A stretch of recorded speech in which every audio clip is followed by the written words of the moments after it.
I'm just gonna tell you the song. Go and listen to it. It's called Dinner.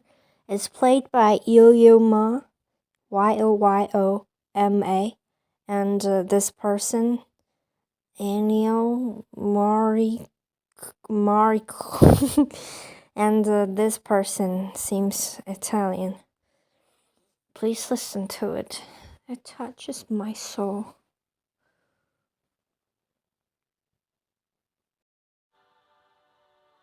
Actually, it is this whole album.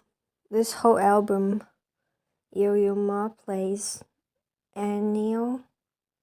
I think it's an Italian person too, but I've never heard that first name. Please listen to it. Oh my god. Why have I never ever heard of this in my whole life? Ever before?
I'm listening to the music right now.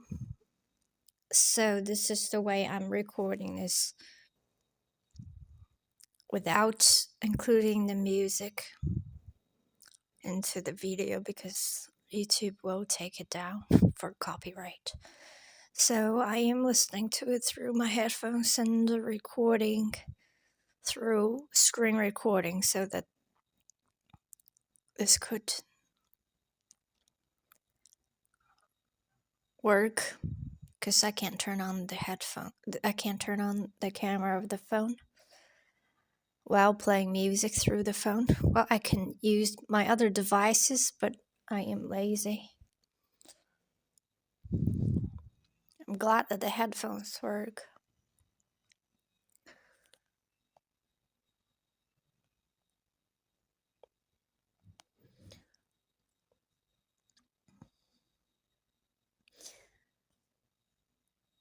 I don't know if I know music has changed many lives. Your life might have been changed by music, but has your life ever been changed by a piece of music? And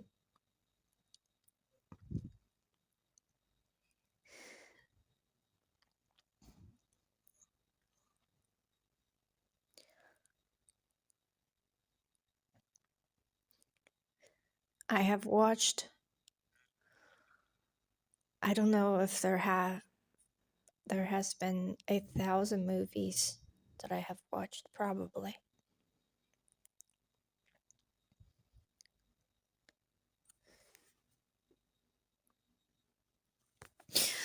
Every single note of this album, not every single chapter of this album, I resonate with, but most of them, especially the first one and the last, but the second, I don't know, it's just a whole album, just listen to it.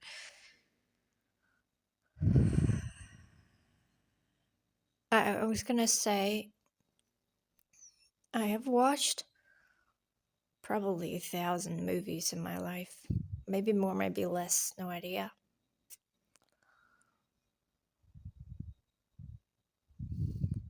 can't think of a movie that is more profound. I can't think of a story that is more profound than this music that I have watched or read in a book. I think none of them is so profound. So I was thinking to myself, then what kind of plot would match the profoundity of such music? And then I think of, I have watched many near-death experience, and I know without a doubt that we don't die. So I think of the things that could happen in that realm after we die. And then I suddenly these things just start to show up, and they have what I can see. They have the exact same level of profundity of this music that I'm listening to. For example, imagine Hitler, the soul of Hitler that played the role of Hitler, meets every single person that and he had impacted, and they meet each other and they hug each other in complete forgiveness and understanding, and there is just complete, and every soul would be deeply touched. Every person that watches that would be deeply touched. I think that scene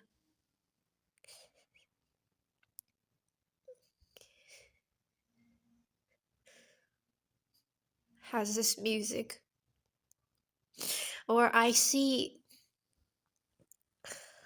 this music is played at the end of our Earth. Our Earth, let's see it as a game, a simulator, a realm, a world that we will participate in, and everything has an end. The end of the Earth game is, of course, complete love and understanding. The game has different stages, different chapters, and it has the end. It has an end goal. From the beginning of the game, you have nothing, or you have the negative. You have things in negative. At the end, you have everything. That's the Earth game, and in the beginning, we eat each other like animals, and now we have wars and horror and all sorts of things. But then the destiny of everything is resounding peace and love achieved through every heart, followed, which is every heart's destiny is to be followed.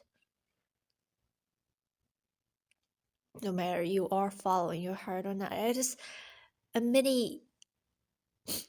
Everyone is playing their life as a game, and their goal is to follow their heart. There is nothing else to do in the game other than that.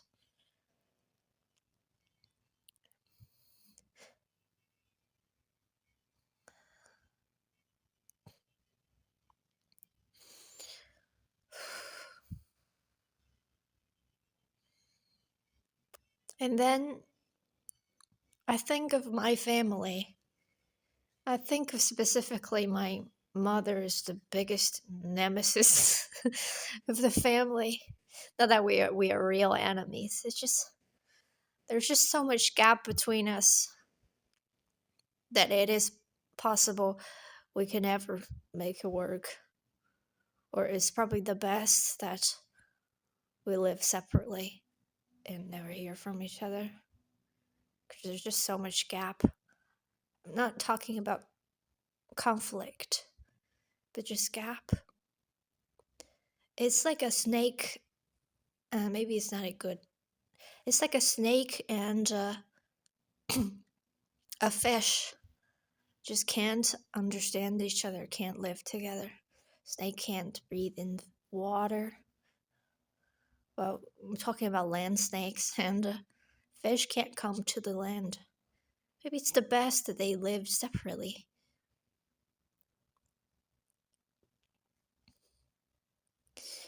There's just a gap between us, not conflict, just gap. And gap is neutral, conflict is negative.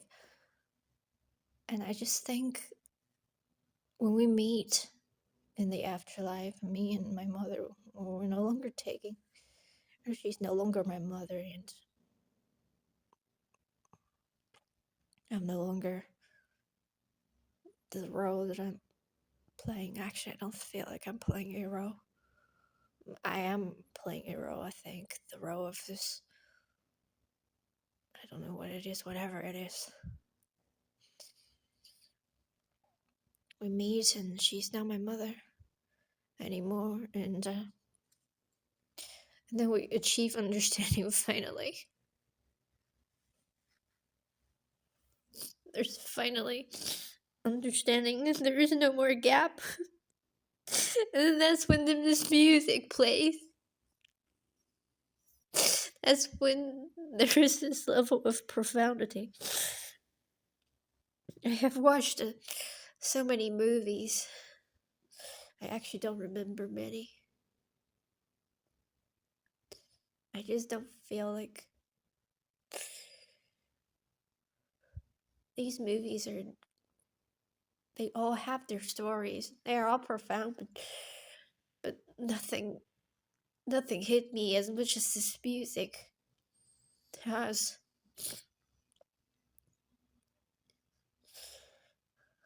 I think I am such a profound soul. I came out here to the earth to seek profundity.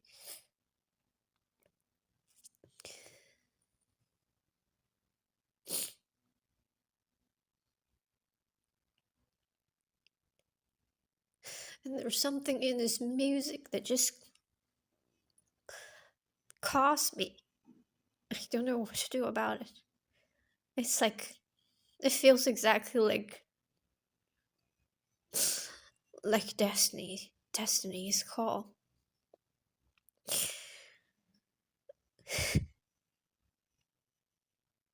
feel I have to do something. Or I don't have to do anything. It will all happen unstoppably. Whatever it is. Wherever it will be. I completely... I don't want to use the word surrender because I don't want to use any word from contemporary spirituality, as I don't resonate with many of things of a great part of its philosophy, although it might be based on the same fundamental thing, but because of the words they use, I just can't agree. The way I understand why they have to be this way, so, but I don't like to quote from them. And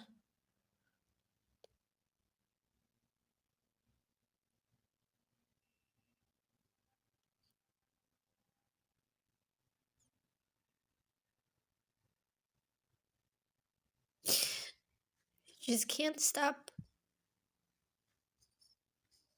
I can't believe that I am listening to this.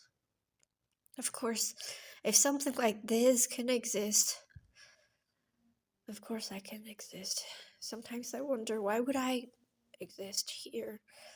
This world is such a place I so deeply don't resonate with.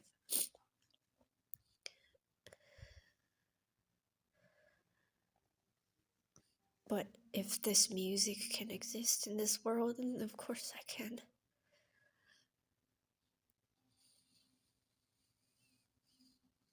It's like an umbrella. I can't believe I am listening to it, and how have I never found it before?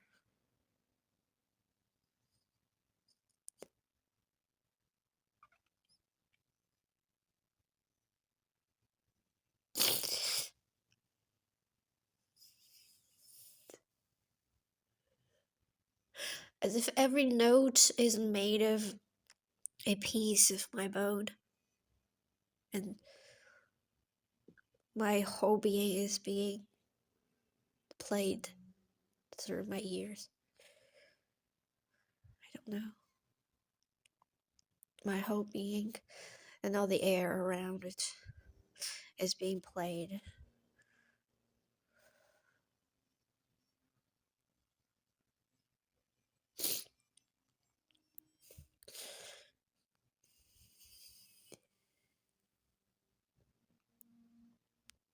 Help me, universe.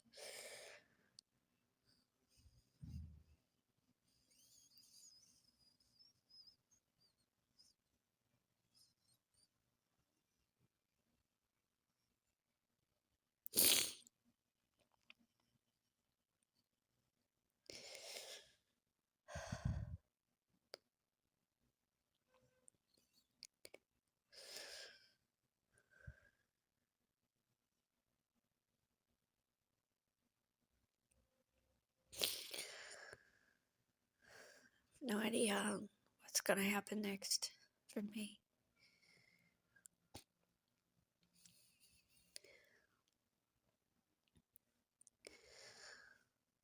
But I think I'll be okay. Very okay. More than okay. Of course, not just okay. Maybe this will be not what I can imagine. I feel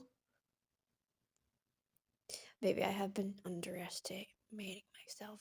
I think I must have. So I have so many negative.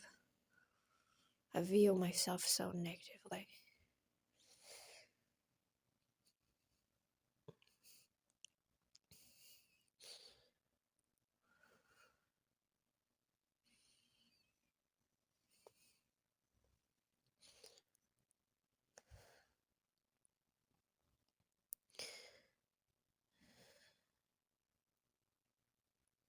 Maybe I have been severely underestimating myself. That must be the case.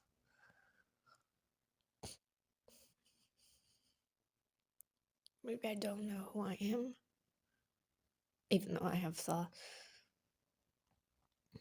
highly of myself in many profound ways, but maybe I have no idea. Maybe I have no idea. Maybe I'm about to be shown.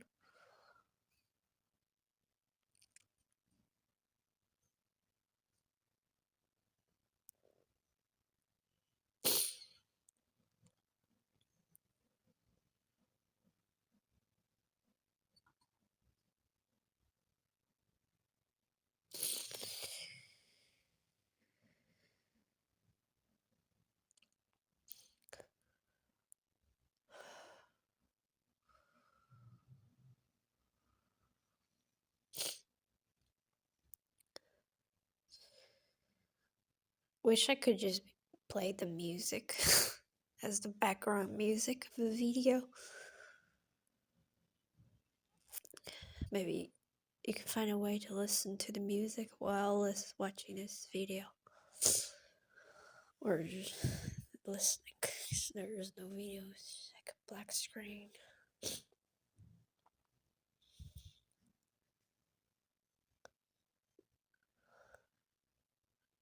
I'm, for the most part, speechless.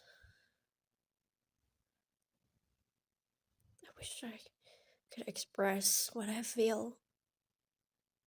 But then it's all in the music.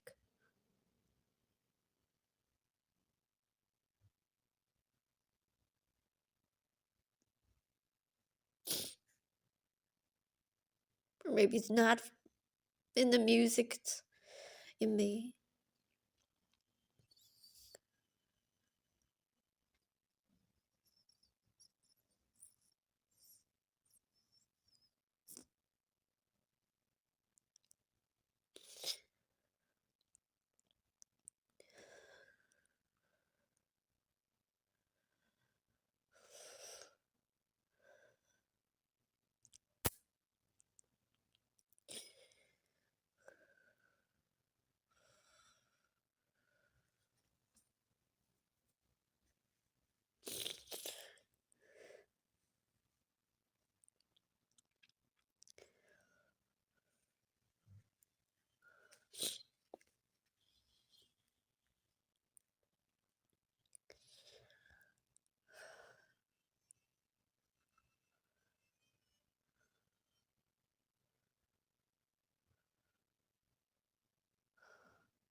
Every single piece of my bone.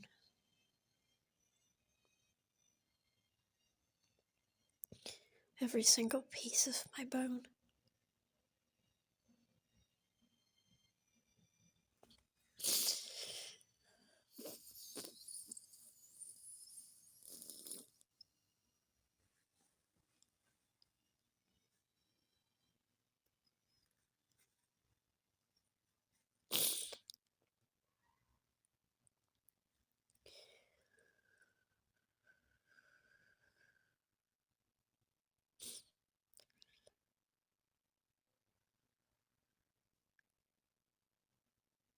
Every single piece.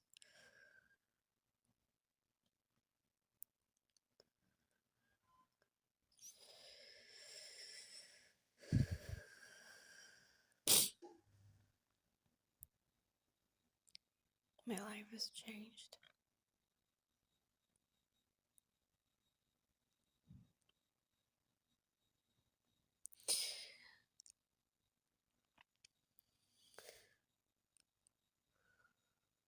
Forever.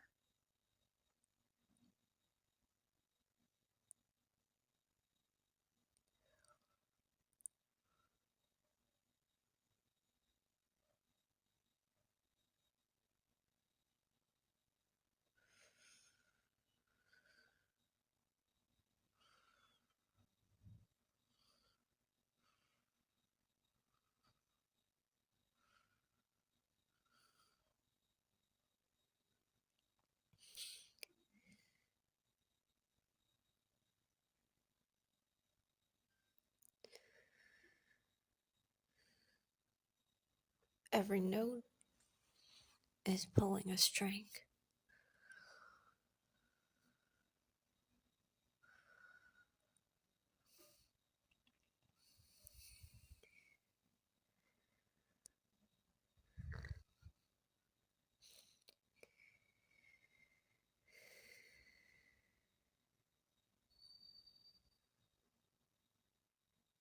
I can listen to this till the end of eternity. Maybe not literally.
So this is my dinner, but I'm not hungry. Guess what it is? It's obviously spaghetti, but with curry, because I have been cooking with tomato sauce or garlic. And I'm kind of sick of that, so I wanted to try something new. So I cooked it with curry and, of course, some onion and some milk and black pepper and some more garlic, obviously. And I think I don't like the milk in it.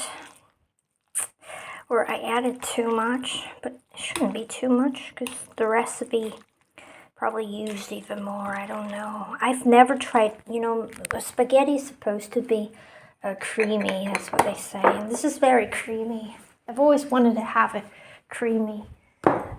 But I don't have cheese and I don't like cheese. Now with milk, maybe I could like it better. Creamy this way. Kind of miss real, I was gonna say real Italian food, but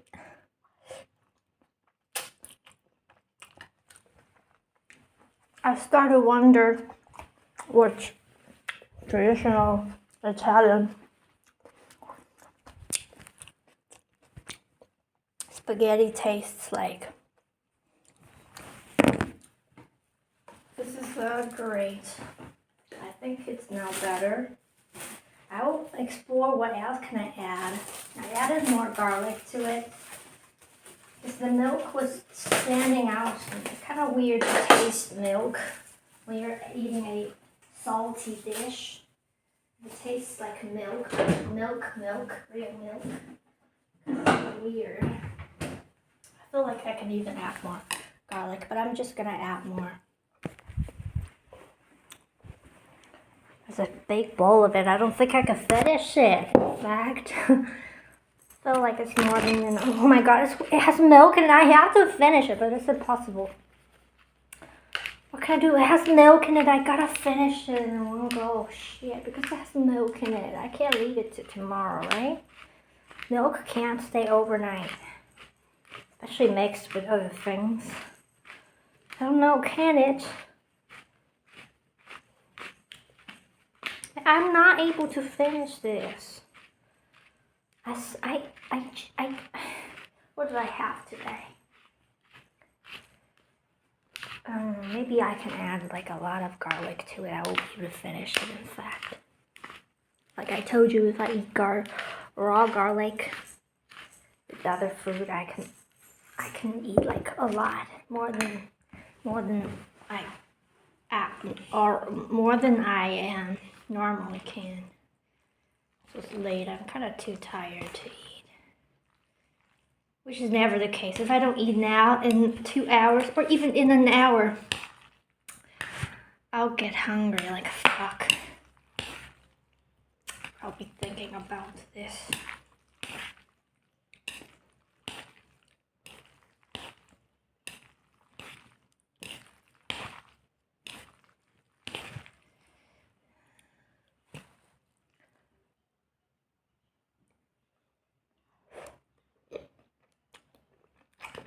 Why does it taste sweet? I didn't even add any sweetener. I think it's good.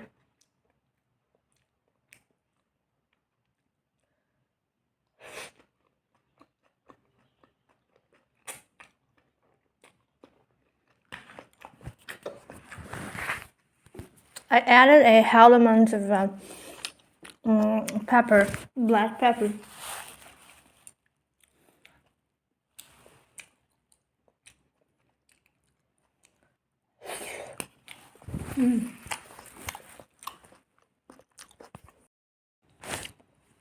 I added some garlic, more garlic to it. I just realized I had very little food today, maybe. In the morning I had just like 4 fried eggs with some rice. And then all else I had all day was just a bottle of milk and some cookies. cookies and milk. That was it. How come I'm not hungry? Because I had the cookies not long ago. Don't remember when. And I didn't have anything else today. I'm supposed to be able to eat this. Finish this. Wish me luck.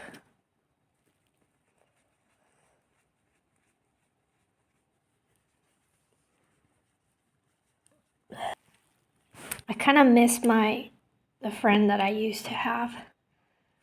A friend who basically was a terrible cook, except for the few dishes that he would cook regularly. That was easy to cook. Maybe he wasn't terrible. There were just 2 times that he cooked. It was really bad. He seemed to be not a picky eater. Easily pleased. I think he would be stunned, amazed by the spaghetti I made tonight. If only he was here, he would be able to finish his whole bowl.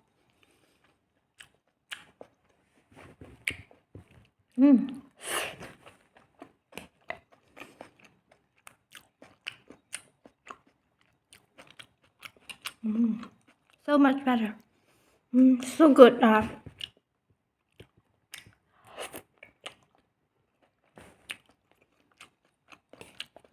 I wish I had cooked for him more.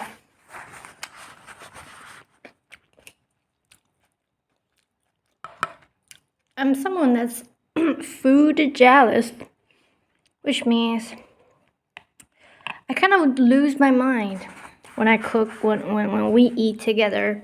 If I see that you have more in your plate, you have more food in your plate, I feel very annoyed.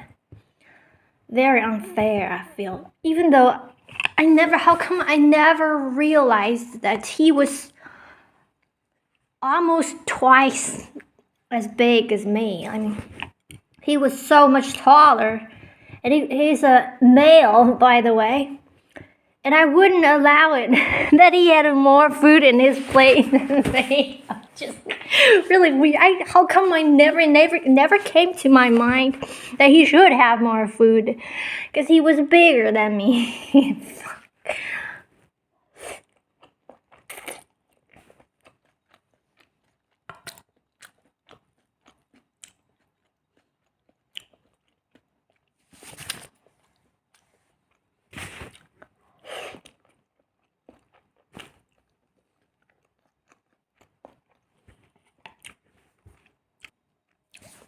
But thankfully, he didn't eat a lot.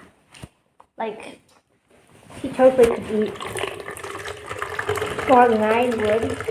But not like a lot, not really. I don't know, and he was so much taller.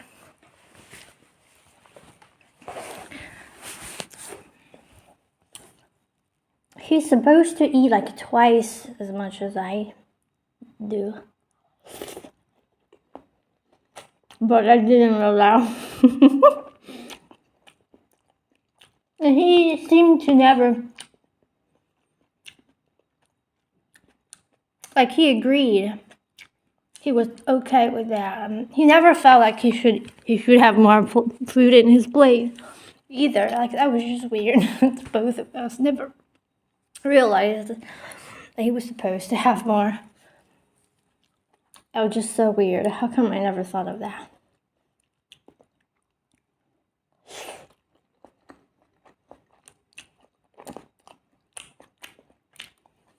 It's sort of like you think about dogs. A very friendly dog, right? That's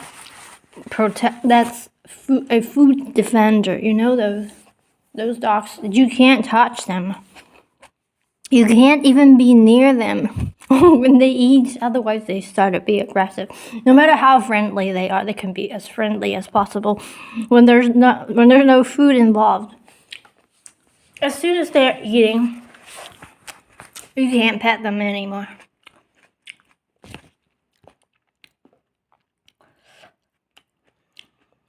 Kind of like the dog that we had when I was a kid. She was just like that dog. You kind of feels as if the dog lost their sanity. Kind of like me. That's why I couldn't see that he should have more food in his plate, my friend. And somehow he couldn't see that either. He never realized that either. Which is funny. I actually suddenly started to become hungry as I'm eating. Maybe it's the garlic that's working. Garlic is like a drug.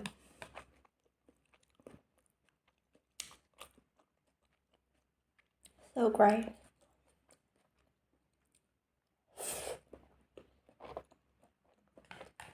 I didn't know that garlic and milk could go together.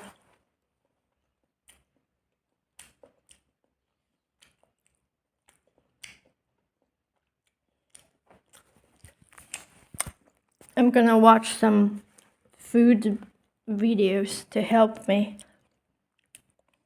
enjoy my food better.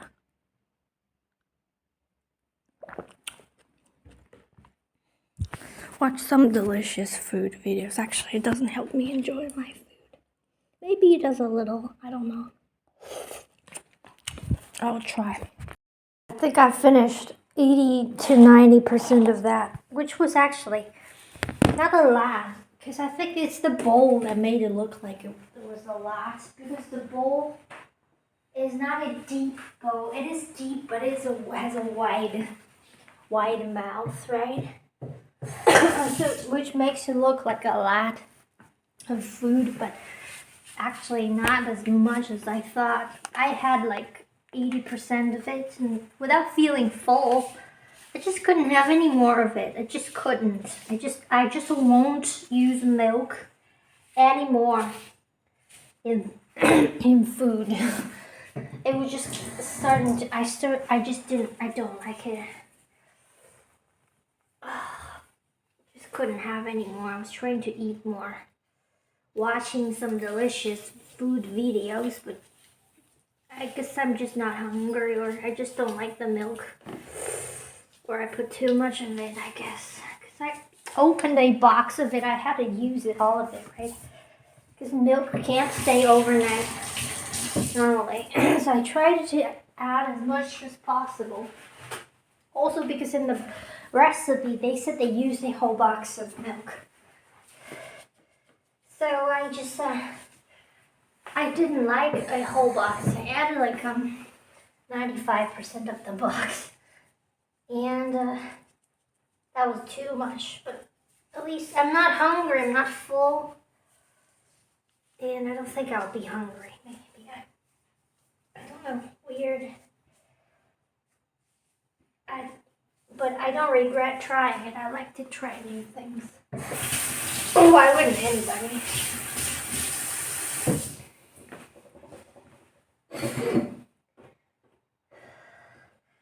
It was a nice thing, and I think a lot of people would like it. Actually, people that are used to the traditional way of cooking a spaghetti, you would absolutely love this recipe. It's not Italian because it uses curry. It's oh shit, what is this shit on the table? Oh my god, it's the egg from yesterday. I was cracking open an egg, and then some of it dropped onto the table. I thought I cleaned it off, but no. Some still left over. I also tried, in Japan, people eat raw egg with rice. And that just looked really delicious to me. I thought I could have tried it for sure. I bought some edible raw eggs that you could eat it without cooking it. And you just mix it with rice. And it was good, but it was disgusting to me. I don't know, I didn't expect it to be because it looked really delicious in the video. So I really wanted to try it. I've always been thinking about it. And then when I tried it, it was good, I have to tell you, but it was disgusting. It was disgusting because the egg was raw even though it was edible. And there's nothing unpleasant about the smell, the taste, because it's edible raw egg. It tasted different from normal egg. Normal egg, you eat it raw. But you crack it open, you can smell it. It smells very... it smells like you don't want to try it. But this one, because it's edible raw, you can eat it. Like, it doesn't have that smell. It actually tasted like milky. It didn't have any unpleasant smell or flavor. It was pleasant. It was literally tasted like milk. It had this milky flavor to it. It had no unpleasant smell. I mixed it with rice that was supposed to be good. But oh my god, I couldn't finish that small bowl of rice. I had 3 bites. And I had enough. And I tried it. I didn't want to waste the food, so I tried it to cook it, right? Because I wanted to finish it. So I thought I couldn't have it raw. Then I'm just going to throw it back and throw it in a pan and then fry it so that it can become egg fried rice at least, right? I'll be able to have it. But then the thing is, because it's an edible egg, raw egg. And when it's cooked, it tastes different from real normal eggs. It was just disgusting cooked, too. It was just not like normal egg. It just was really weird. I couldn't have it at all. It was just really weird.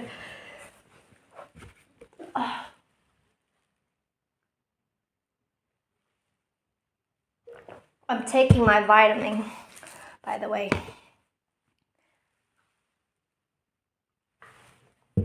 The silence is from that. I'm drinking some water and I don't feel full, but I don't think I will be hungry today.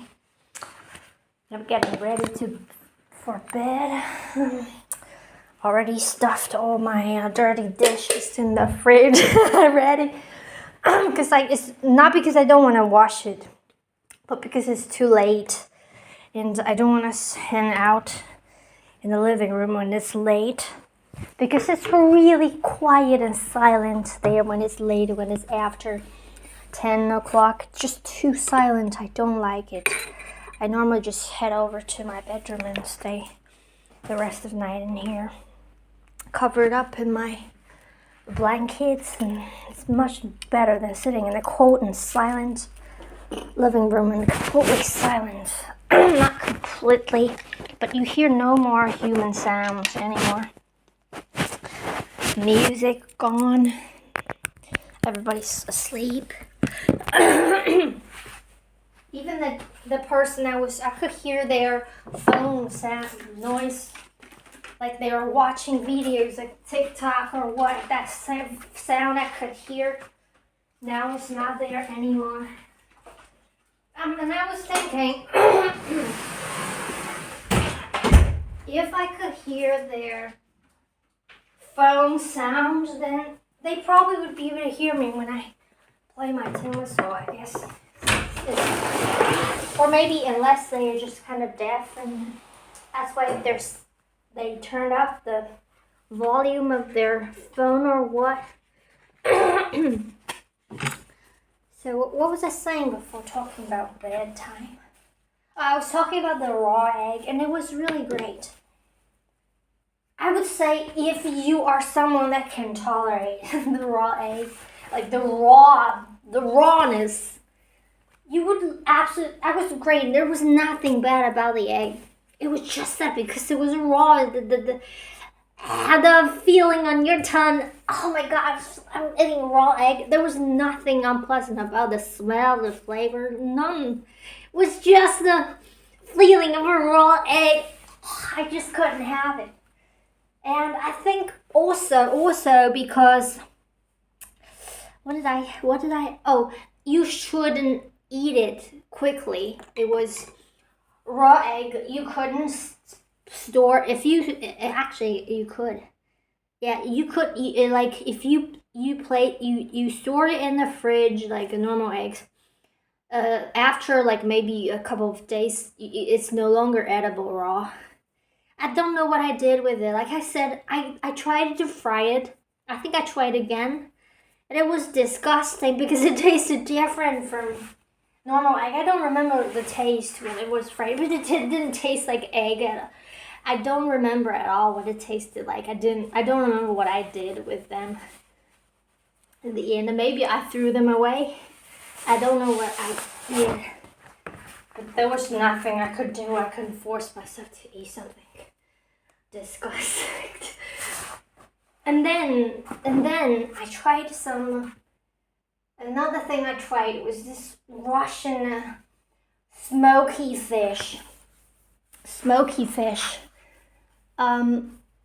Basically in Russia, I'm feeling the same resistance again. The barrier between me and you, because I feel you judged me. It's not you, it's me. Again, it's me, I know. In my imagination, I feel you judged me for wasting food, because I said I might have thrown those eggs away, but I really don't remember. I think I probably did. I have no idea. I feel like you might be judging me, saying, you're wasting food, you're a loser as a human being, you're not supposed to waste food. But I'm not capable of forcing myself to do anything that I don't want to do. Like, this food is disgusting, and you either have to waste it, like dump it, or you force yourself eat it when it's disgusting. And well, I'm not someone that could force myself to do it. Nobody can force me, not even myself. So I probably have thrown it away. I don't remember. Maybe, I don't know, I have no idea. I had like one or two, tried to cook one or two of them, and then they turned out disgusting, and I think I threw them away. I don't remember. And if you judge me, just get out of the video. I think you would have exited the video already, or you wouldn't be watching the video to this point if you're somebody that is judgmental towards me. So let's just assume that those people are not present. And I will continue to talk about this Russian smoky fish. The people that are listening right now are not judgmental. Just assume. And yeah, I watched those videos, just kept popping up where this was Russian smoky fish. So in Russia, they would do like curate, is this the right word? Raw fish, like the big, thick, fat raw fish, smoked. Was it smoked? Yeah, it was smoked and salted, and they would eat it raw. And in those videos, those Russian people, they just eat it. They just ate it raw, and maybe they were not Russian. I don't know. And with potato, and oh my god, it looked so damn good with the green onion. It looked so good. I'm a fish person, especially a sea fish person. Especially, I love raw sea fish. It was driving me crazy. I had to have it. So finally, I got a chance. I found a way. I found that I could get it. I could get one, and I got one. And I tried it. I cooked some smashed potato, and then I just managed to get the meat off the bones of the fish. And I put it on the potato, and it just looked disgusting because this was raw fish. The meat looked red, and the raw on top of the potato didn't look like ready food. But I tried it again. It was delicious. It was good. It was good food. I mean, there was nothing unpleasant to the smell or flavor, but I just couldn't stand the idea it was raw. It looked just kind of disgusting. I just couldn't have it. I've had a lot of sushi. I had no problem. I don't know Well, I just couldn't have it. So I just decided to fry it again, to fry it. And thankfully, it was really good fried. It was really good, but it still kind of looked disgusting. I don't know why. But this fish, I think I didn't waste it. I think I had it all. I don't remember. Maybe I wasted, I think I wasted like the last bit of it. I just couldn't have that anymore. I think I didn't have it all. I didn't have it all. I had like maybe half of it, more than half of it. And the rest I couldn't have it anymore. I just threw it away. But I never regret trying new things. I love trying new things. Especially, it doesn't have to be food, it can be anything, including this tin whistle. Even though I knew I didn't like the sound of wind instruments. I never wanted to learn, but somehow I saw this YouTube tutorial popped up, and then out of nowhere of tin whistle, and I have to try it. I have to, because I don't know why. I wanted to try it, and yeah, found that it's a very affordable instrument as well. It was just so smooth. I got it, and this is so great. This is so great. Yeah, these are my stories. Let me think of something else. Something else. I think new things are just exciting to me, especially when it comes. Like I discovered that about me from video games. I found out that when a game is exciting to me, it's not because it's necessarily really a good game, but it's new, it has innovative ideas. Like for example, I hate this game called Fields of Mystery. It's so popular, overwhelmingly positive reviews on Steam. It's overwhelmingly positive game. And I fucking hate it because it just pasted everything from Stardew Valley. If I wanted to play more of Stardew Valley, I just could just continue to play Stardew Valley. It was just I just hate them. Why are you copying and pasting things? But I know people want more of that. People want more Stardew Valley. But I don't. I've already played it. I want something new. Whenever I find a game that's copied, pasted from someone else, and without innovation, I just want to crash them. Why don't you think of something new? It just drives me crazy. You gotta think of something new, and otherwise games are just so disappointing. Most games are disappointing.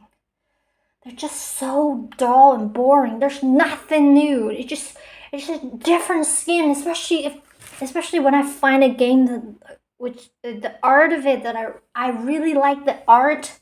And the game is shit. I just feel like, oh fuck it. I wanna fuck you. Why do you do that to me?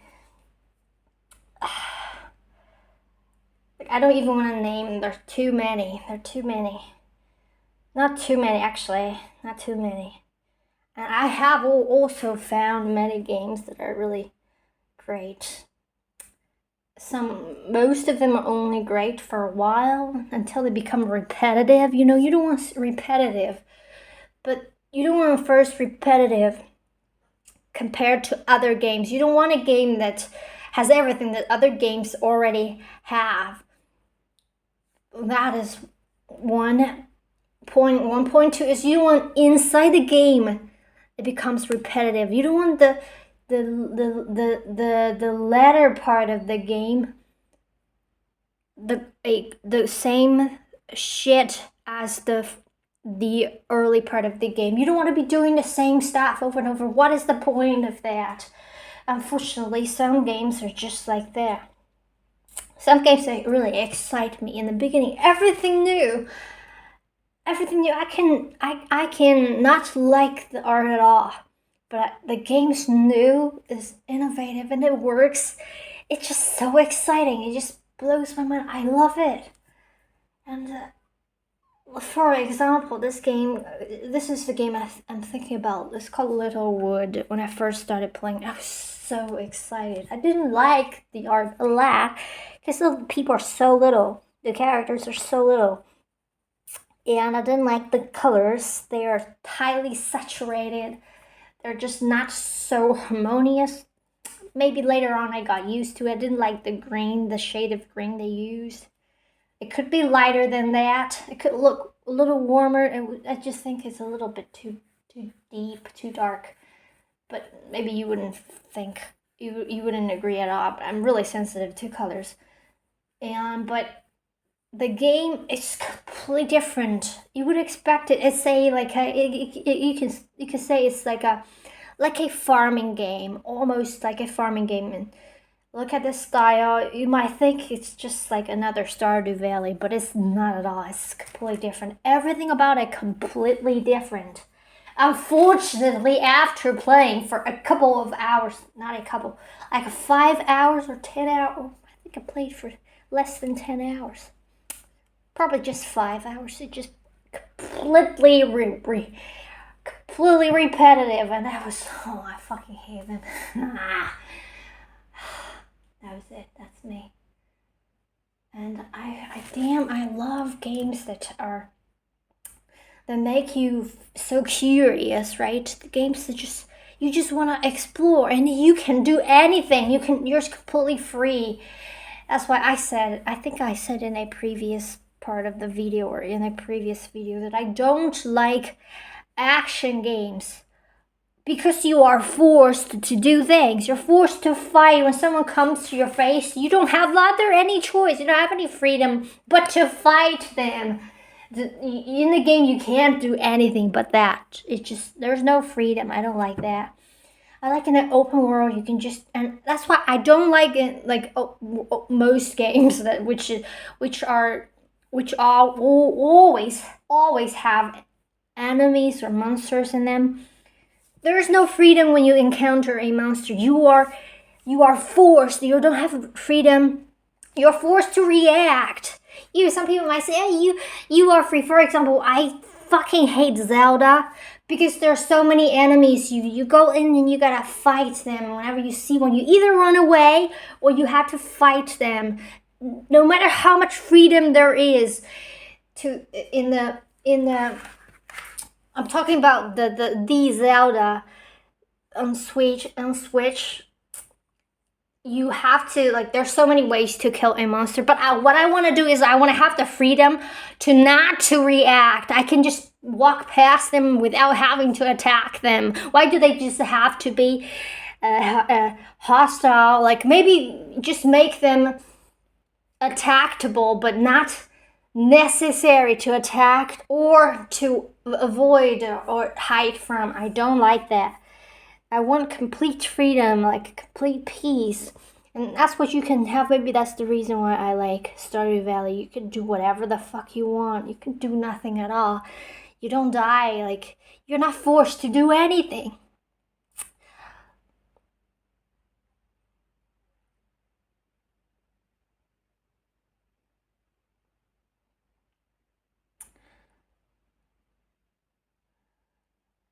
And it's really hard. There really aren't many games like that.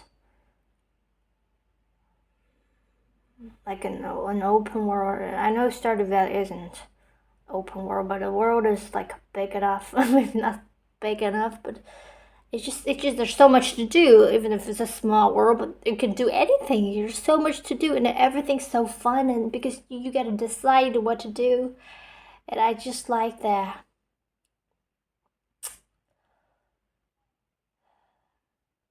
I guess I just don't like hostility. I don't even like to feel it in games. I don't like that. I don't like how it makes you feel.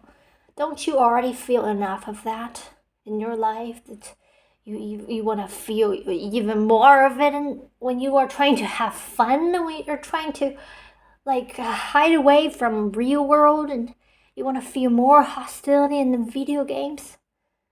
I understand why this world has so many violent video games. I understand. But at the same time, I don't. I understand it intellectually, but actually, I understand it completely because it's a way for people to Because I guess people don't know other ways to have fun. They don't know that video games can be non-violent. Even in Stardew Valley, there is violence. I'm not okay with that. I'm not okay. It can be better. The game could be better if it didn't have that part. Or maybe if you could make friends with the monsters and they become permanent friends with you.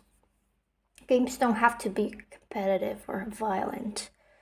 For example, you can look at there are games, board games, for example. You just think board games are competitive, but there was this game that was so impressive that a friend I had showed me. It was a board game. It was about collaboration. It was not about who wins. It just kind of opened up my mind. Like, I never thought that a game like that, a game could be played not against each other, but we're actually collaborating. That was just so fun, and absolutely all games could be like that. Any game could be like that. And more than ever, we need, more than anything else, this world needs more games like that. If any game dev, if not now, bumps into my video, if any game dev bumps into my video, I hope you can be inspired by my speech. Make a game, a good game with zero violence, a great game. And it doesn't have to be cozy, it doesn't have to be cozy and boring games. It can be very fast-paced as well. It can be exciting. Collaboration can be exciting. And it doesn't have to be stressful, because the world needs less stress, less violence, less hostility, even if it's virtual and digital and fictional. But we need less of hostility. We need less of all that, which not all, but 99% of video games just can't get out of. However, these games that just repeat each other, just different stories with the same themes. How you are against the world is against you, and I can totally understand why it is like that, because that's how everybody perceives the world, is you against the world, you against the world. Of course, they cannot create a game in which it's not you against, but you with the world is with you. They cannot create something that they don't even perceive. They can't even imagine that it exists. They're not even. They live in a world that is the whole world against you. Even I live in this world. I feel this way. But I know that's not what makes life or the world meaningful. It's the opposite of it that makes life meaningful. If it's you against the world, what is the point of living? What is the point? The point always lies in the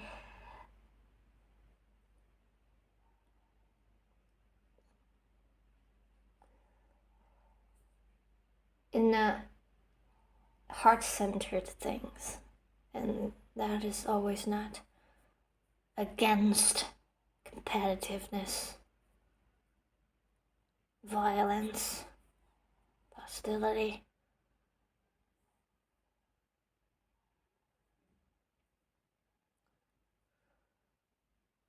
I don't know who will watch my videos, maybe nobody. I don't know. But I'm a hugely interesting human being.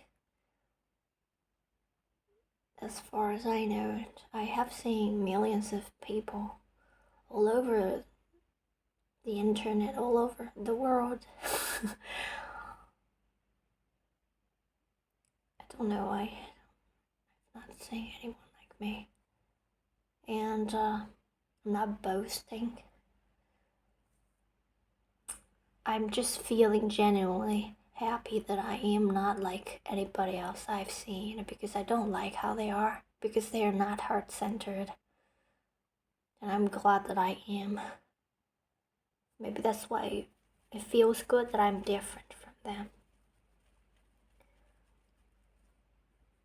I hope my videos could inspire people to be more heart-centered. I don't know. I don't mean in a way like you, well, I love everybody. I wish you love other people. It's more about the profundity of understanding of the world and the profundity of heart-centeredness. It's not as easy and shallow as just go out and love everybody. We should love, we should. Whatever you use the word should, in your philosophy, it is always the direction of falsehood. Because truth does not use the word should. Because what happens, because what is meant to be is not out of this should, out of a mandatoriness, out of force. It's always because it's true. That's why it has to be. Like flowers blossom in spring, not because they should, but because it is the unstoppable flow. Because it's true. Because this is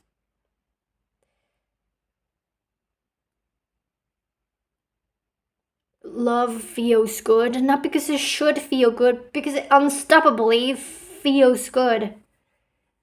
And everybody wants to follow their heart, not because they should, but because they want to, unstoppably they want to. That's why they suffer when they don't. That's why the world seems to be in suffering, because people don't follow their heart. Not because they should, but because they want to.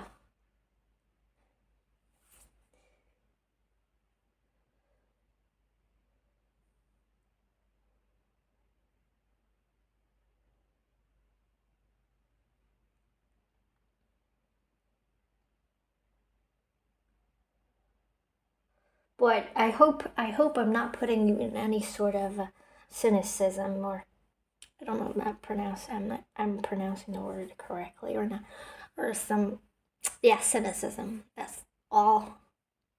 Because you might look at the world and oh my fucking video games, fucking world, fucking people. Look at them. Blah blah blah blah. The one thing that we need to remember is that the world is unstoppably going heart-centered more and more, day by day. Every single day we're moving towards the direction of truth. Because it is unstoppable. That is what naturally and unstoppably happens. Like flowers unstoppably bloom in spring.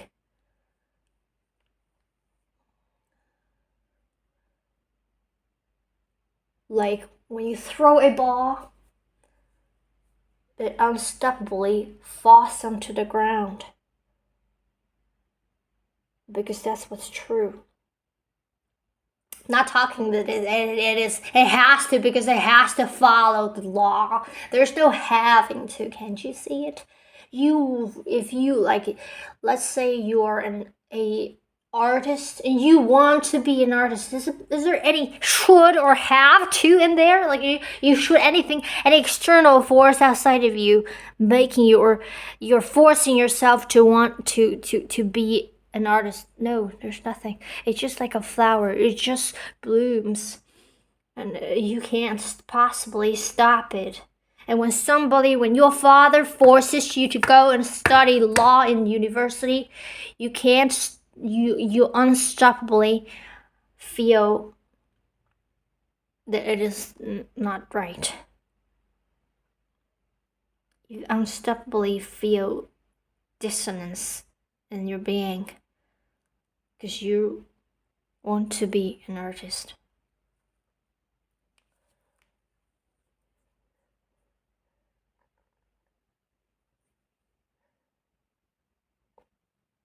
One interesting thing about me is, and it seems anything I talk to always goes towards this direction. Always just spirals deep deeper and deeper, and it will land into philosophy or spirituality, however you would call this. That's the center of me. I'm quite of a marvelous, I was gonna say human being, and I realize I'm not a human being. I don't really feel as right. I never felt like I'm a human. It just doesn't feel right. Even though I have a human body and I have bones and flesh and I poop and pee. And I eat with my teeth. And I speak. I just don't feel I'm a human being.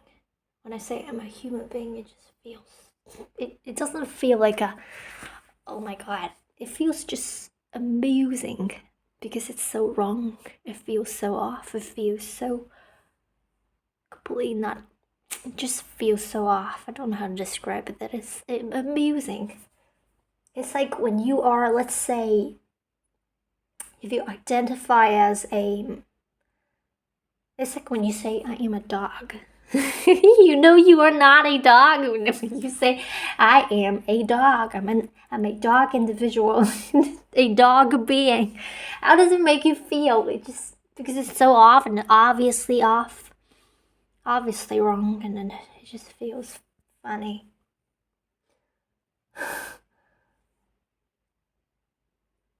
Oh my god, I'm just in love with dogs more and more. With these two little dogs, they just, I don't know.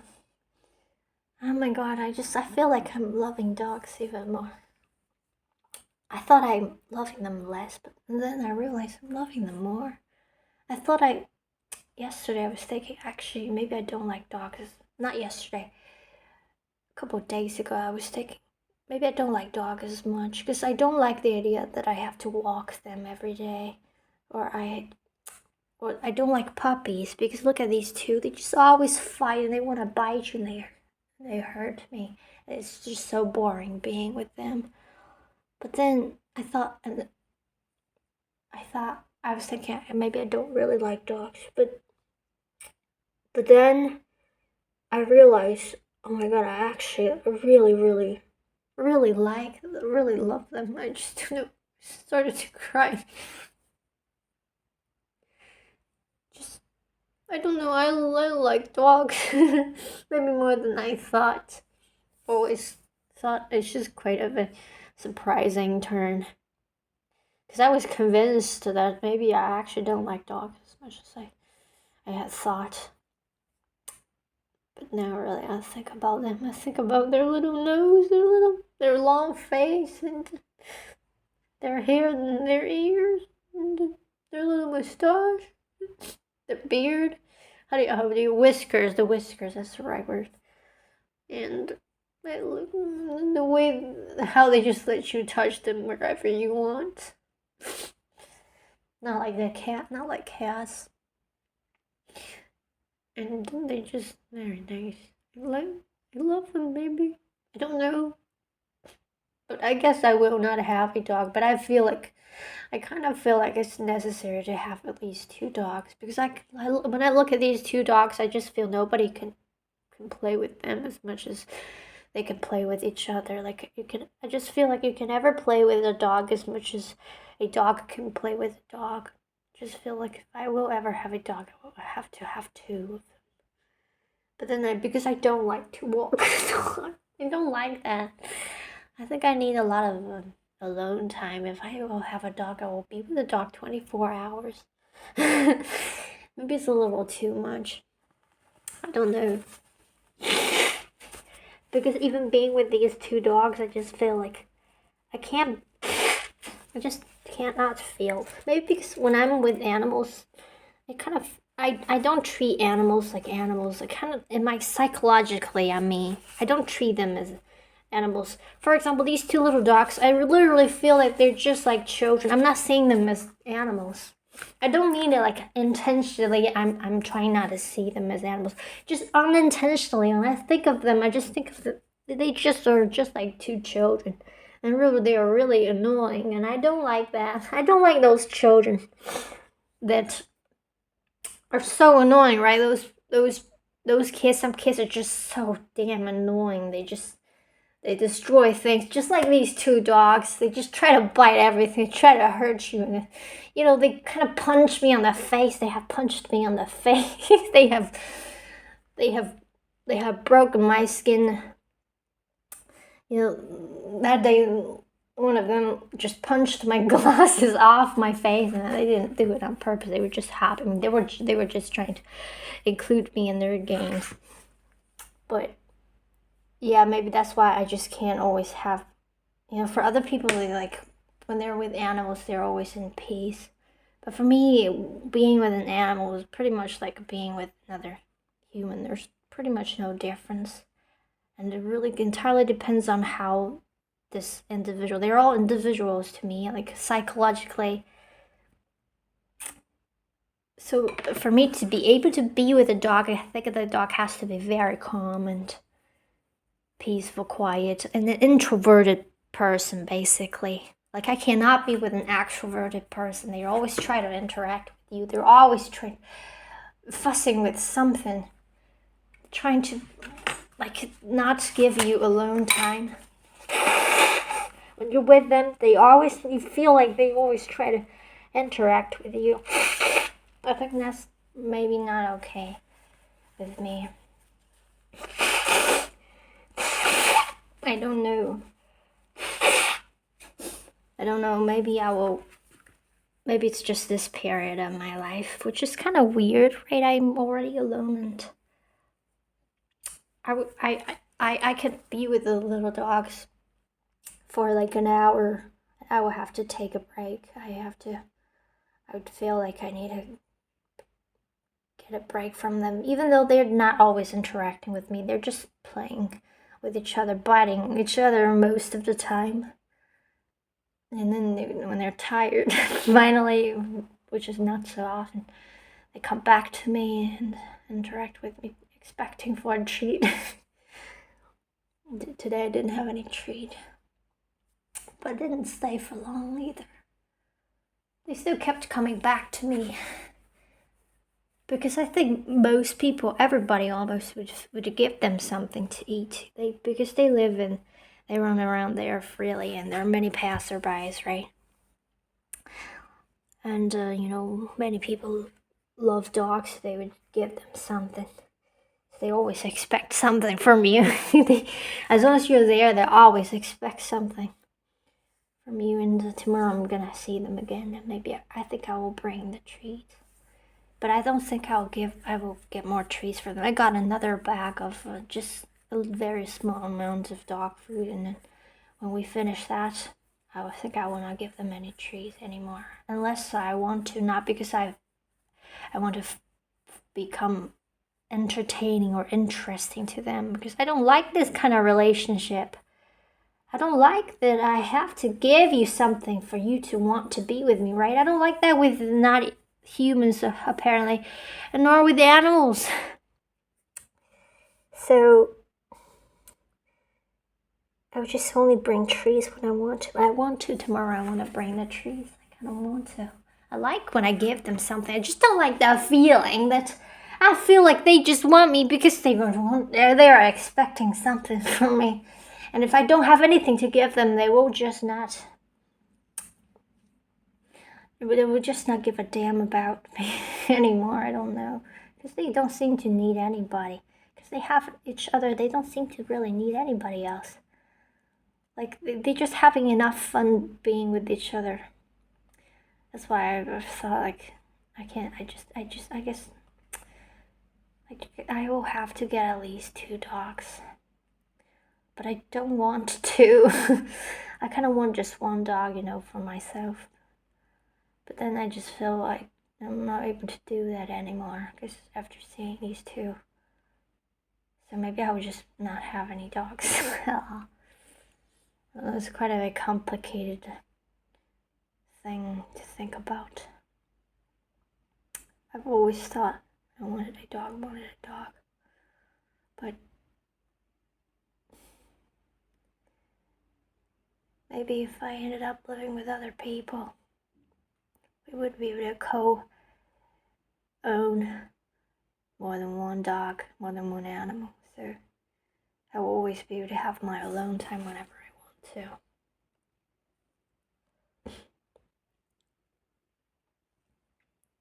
But life is completely unpredictable. It has never been like this.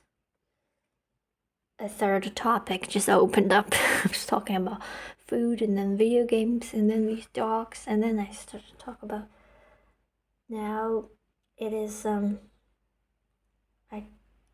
my life had always been like I always knew what was gonna happen next. When I was in school, I knew I was gonna study. I didn't know what I was gonna study, but I knew that I was gonna go to university. And after that, I knew that after I quit university, I knew I had to go back. And I knew what I had to study. I always had a plan ahead of me. I never had this complete emptiness, complete blank. No idea what's gonna happen next. Could be anything, which is exciting and scary, because it could be nothing. If it's anything, that could be nothing. But it can't be nothing. It cannot be nothing. Something's gonna happen. But at the same time, there's always a part of me that fears that what if nothing's gonna happen? What if there's just nothing? But it can't be. Something's gotta happen. But I'm not sure. I'd like this part of me. You could say I probably will always have this part of me. That is this doubter. That is not a spiritual part. That is a physicalist or a experience how do you call that? Person that only believes in what has happened, doesn't have faith, doesn't have belief. They don't believe. They see what like a scientist, like a practical person, a pragmatic person. You can never talk them into believing something. They gotta see it. If you want them to believe in something, then you gotta show it to them. They will never have faith, unless something undoubtable has proved to them that something is true, that you gotta believe, and there's no other way. And this part of me is there. Like, I know I have watched at least 1,000 spiritual videos, long and short, mostly long, hours long, not hours long, like about 1 hour long each, on average. Maybe not 1,000 in total, but like not 1,000 hours, but 1,000 videos at least. That's for sure. I know I have watched at least 1,000 spiritual videos, and most of them at 1 hour long or more. And I've done this over the past 2-3 years, and I still have this part of me that doesn't. Like I said, this part of me I've been talking about, that's always doubting. Like, yeah, you're talking spiritually now. You're saying like something's gotta happen. That is a spiritual. That's a faith. But it's also possible that nothing's gonna happen. It's possible that the blah blah blah blah blah. That's the part of me that says what if this, what if that. I don't know. It's like I have seen like 100, at least 800 near-death experience interviews. Probably, actually not just 100, 200, maybe even more. And each 1 hour long, again in details, obviously if it's 1 hour long. And I still doubt whether or not, sometimes I doubt when I die. What if it's actually not that? What if there is no spirituality? What if spirituality isn't right? Blah blah blah. It's a very small part of me, but not really small. Like a 5% of me, or 5 to 10% of me. It's always there, and it's not small if it's still 10%. Even though it's not the majority. Don't know what will happen. I guess it's exciting having though having your life being in its future completely blank, it's exciting when you are spiritual. If I was not spiritual, I wouldn't allow this. I guess I would already be panicking like a long ago. I would be planning. I would feel like I had to make a plan. I wouldn't allow a blank to be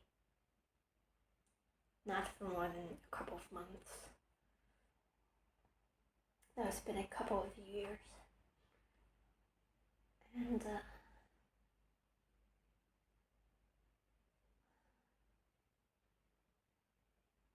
I know something's gonna happen.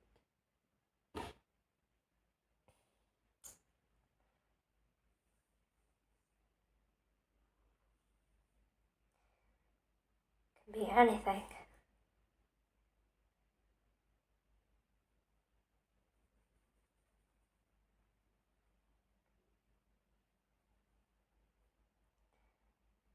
Maybe I will move to a different universe, like, or a different dimension. Don't know what it's like, where I belong. Or I don't like to say these words. Like, I don't like to use the physical terms, dimension or universe.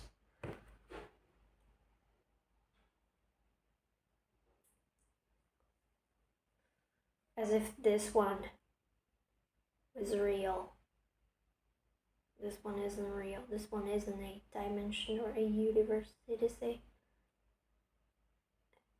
an imagination. What we are in is imagination. We're in imagination. It's not real. Everything here you see is upside down. Imagine going into a world where everything is upside down. That's where we are. It's a world created obviously by imagination. It's like a fictional novel, right? It's a novel. It's a fiction. Something a writer has created in their mind. I have read. We all have read a book like that in our childhood. It's a fantasy book, right? In which the main character, a little child, just one day wanders off into a world where everything's upside down, where people have to eat letters in order to speak. I read this book. Where animals speak, where just very weird things happen. Or we all know Alice Wonderworld. Alice Wonderworld, that's the name of it. Where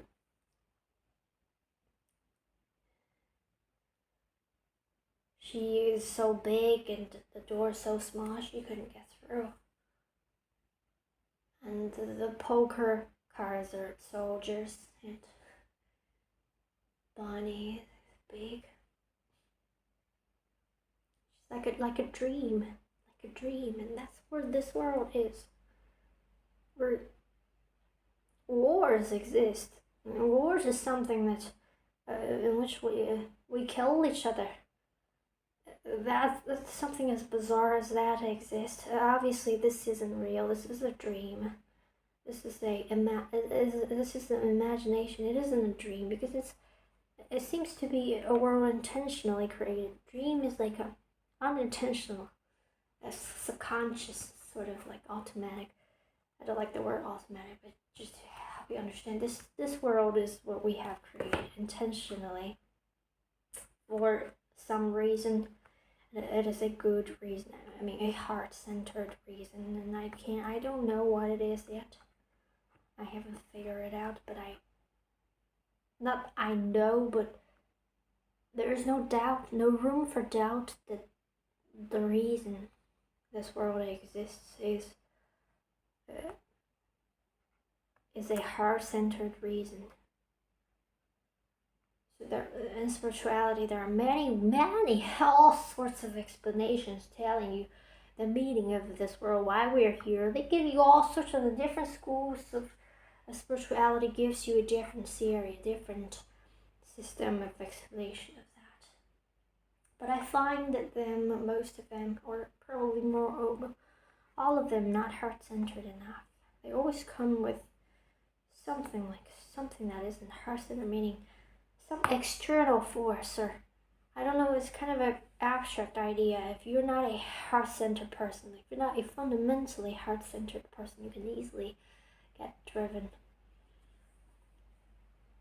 I mean, everybody is fundamentally heart-centered, but because we are in this world, it's Alice's wonder world, where everything's upside down, including ourselves, our own bodies and mind. The mind is the very thing that we use to perceive, and that thing itself is upside down. So with that, it's like an equipment we're wearing.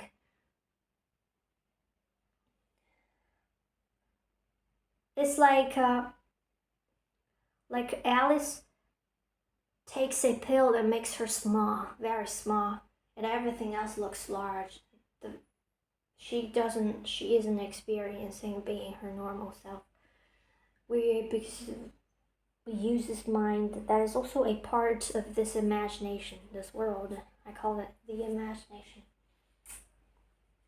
Because it isn't real. You don't call it a universe. This universe itself is just an imagination. It isn't real. You don't want to say it's a reality. Some people say it's a reality, it's a dimension, it's a universe. And these are all parts. These are all of these concepts are within this imagination. So, and everybody's fundamentally heart-centered. That's what keeps the game going. Keeps us not together, not apart. We all seem to be going in the same direction. Some people slower, some people, I don't know, I don't like to use it. That's not right. Everybody's playing a part in this imagination. Not that some people are more spiritually advanced than others. No, everybody's playing their unique part in this imagination in order to keep it as entertaining as possible. But it sounds like a cruel word because the world, it doesn't seem to be entertaining. But I don't know, because I cannot answer. I haven't been able to answer the fundamental question. I just know that the world exists without any room for doubt. It exists for a heart-centered reason. I don't know exactly what it is. Like, I haven't been able to find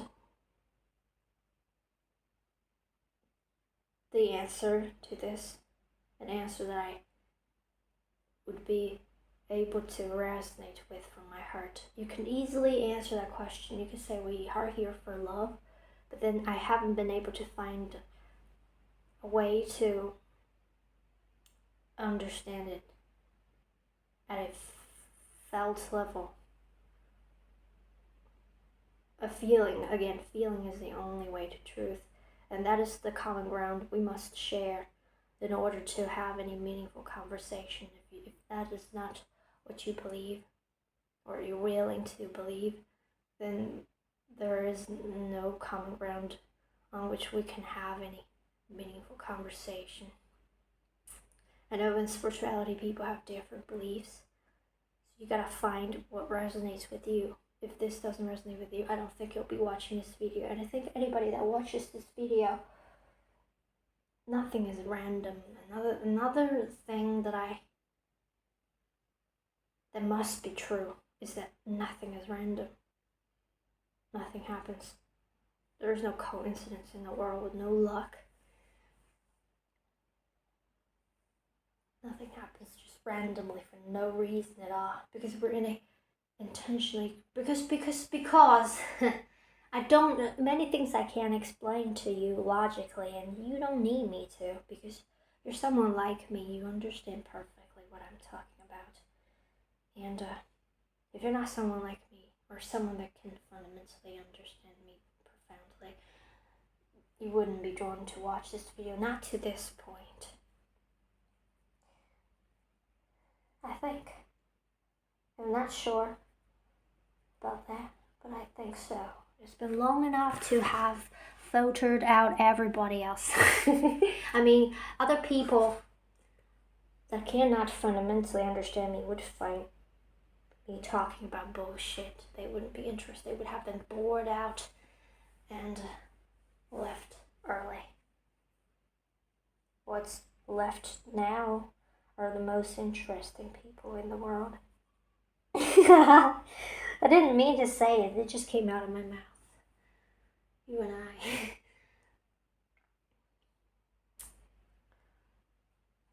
Don't know when you will be watching this video. Will it be in 100 years? I was thinking. Or who would be watching this video to this point?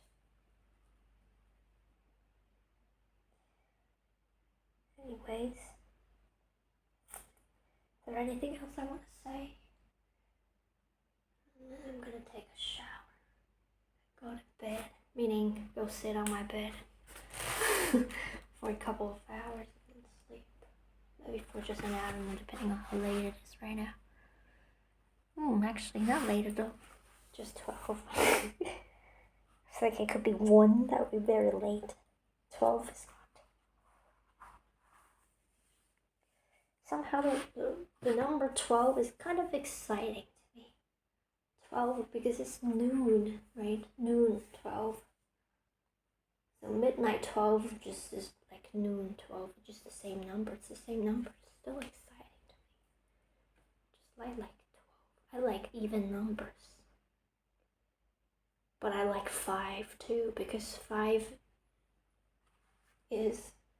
really gives you a sense of security. I don't know why, because 5 looks big, looks fat, looks like a like a big muscle, because how round it is, looks like it has a lot of muscle. 5 looks also like a number with integrity, like somebody with integrity, somebody strong with a long and heavy sword and with integrity, like someone you can rely on. I don't know why 5 feels like that. Maybe because 5 is like a whole number, right? Like when you want to buy something, it's always, how many do you want? You would want 5 of them. You would want 10. It's always 5 times of something. 5 seems to be a whole number, other than 10 or 3. But you would never say you want 6 of something. You would want maybe 3. You would want 1, 2, 3, 5, and the next you would not say I want 4 of these. Maybe you would want 4 of them, but you would never want 14 of these. But you would want 15 or 12. 12 is different. 12 is a dozen. It's sort of different. You would want 10 of them. You would want 12. You would not want 14 of them. You wouldn't want 17 of something. You wouldn't want 20 of them. 25 of them. You wouldn't want 23 of them. You wouldn't want 24. 24 is again different as 2 dozens.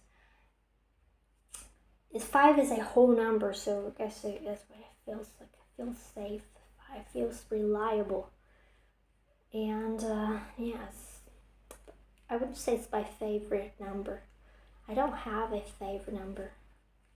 I don't. But I really like 12. I don't know why. Right now when I think about it, actually, I really, really like 12. So random. Suddenly I started to talk about numbers. 12. And I like Friday. Friday is my favorite. I know Friday is probably most people's favorite day, but Friday is my favorite day. I just like the vibe of Friday. It's light. It's light, colorful, party, celebration. Celebration is the right word. The liberty. And that is a 5. Friday is a 5. What is a 12? I just like 12 so much. I love 12 so much.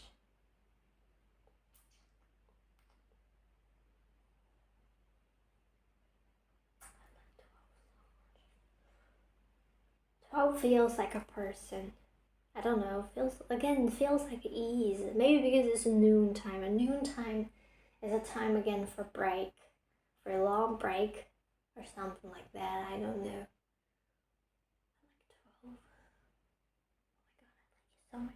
And 12C is red. 12 is red. 5 is yellow.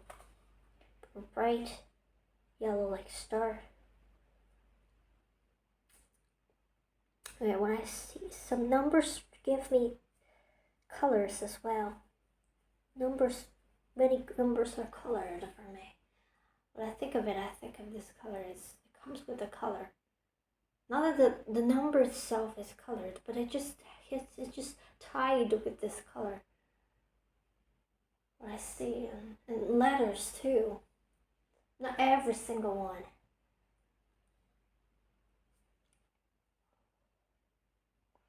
But I can talk for hours because always there's something new coming up.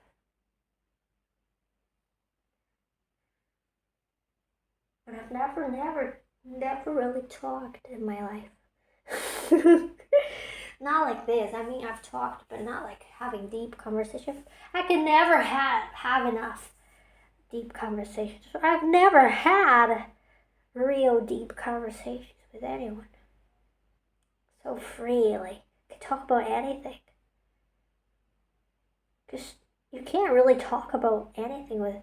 I mean, you can't really have a deep conversation with anyone because they don't understand you. And that's the problem. And it feels very awkward if you're talking with someone. And I'm really sensitive, so I just. If I'm just alone, I'm just talking to a viewer that is for sure gonna understand me profoundly, or just I feel listened to right now. I don't feel like I'm talking to myself. The phone is listening to me, and the phone is connecting to a listener that is of my level. I can understand me. Everything effortlessly. Maybe I've had a short encounter like that before. I've told you about it before. But that was short and that was uncertain. I don't know for sure. That was very, very short. Maybe I should go now. Get tired. I'm talking, I guess. Thank you for listening. It's just really fascinating that I don't know what's going to happen next. It's scary because there's part of me loud keeps saying, what if nothing happens? What if nothing happens?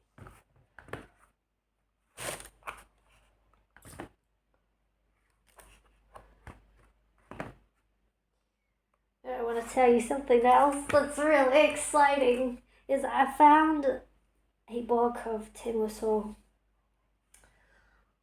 No sheet music, right? Tim Whistle.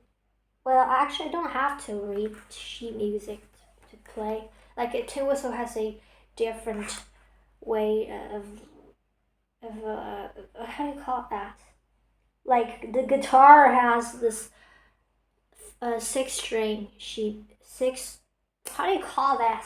Like if you read guitar sheet music is different from piano sheet music. It's different. It's different from the ukulele sheet music, and the tin whistle obviously is different too because the way you play them are totally different. But the tin whistle, because of how easy it is, I don't have to read the tin whistle sheet music. I don't know the way the tabs. Okay, the tabs. Right, I don't have to read the tin whistle tabs to play it because of how easy. But because it can only play 2 octaves, so many songs need to be transcribed. What's the word? Way, like I don't know. Maybe like yeah. I don't know. Actually, I just need to find any song that is within the 2-octave range that can be played on a tin whistle. Any song. Yeah. Yeah, easy. So I just need to find the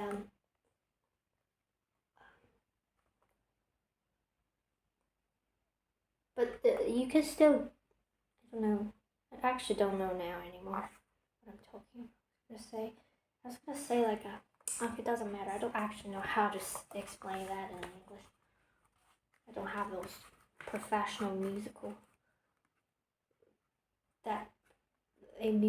vocabulary of music terms. I don't have that. I don't know how to call a piano sheet music that with the 5 lines. I think. What are they? What is it called? It's just called sheet music, right? And yeah. So today I just was browsing and I found this person that shared a whole book, not just a whole book, it's a whole thick book of um, tabs for Tim Whistle, and I was just exciting, really exciting, because I'm someone that really needs new things. Like I just like for example, I cannot play a song for more than twice. Actually, more than once. I would feel I don't want to do it every day.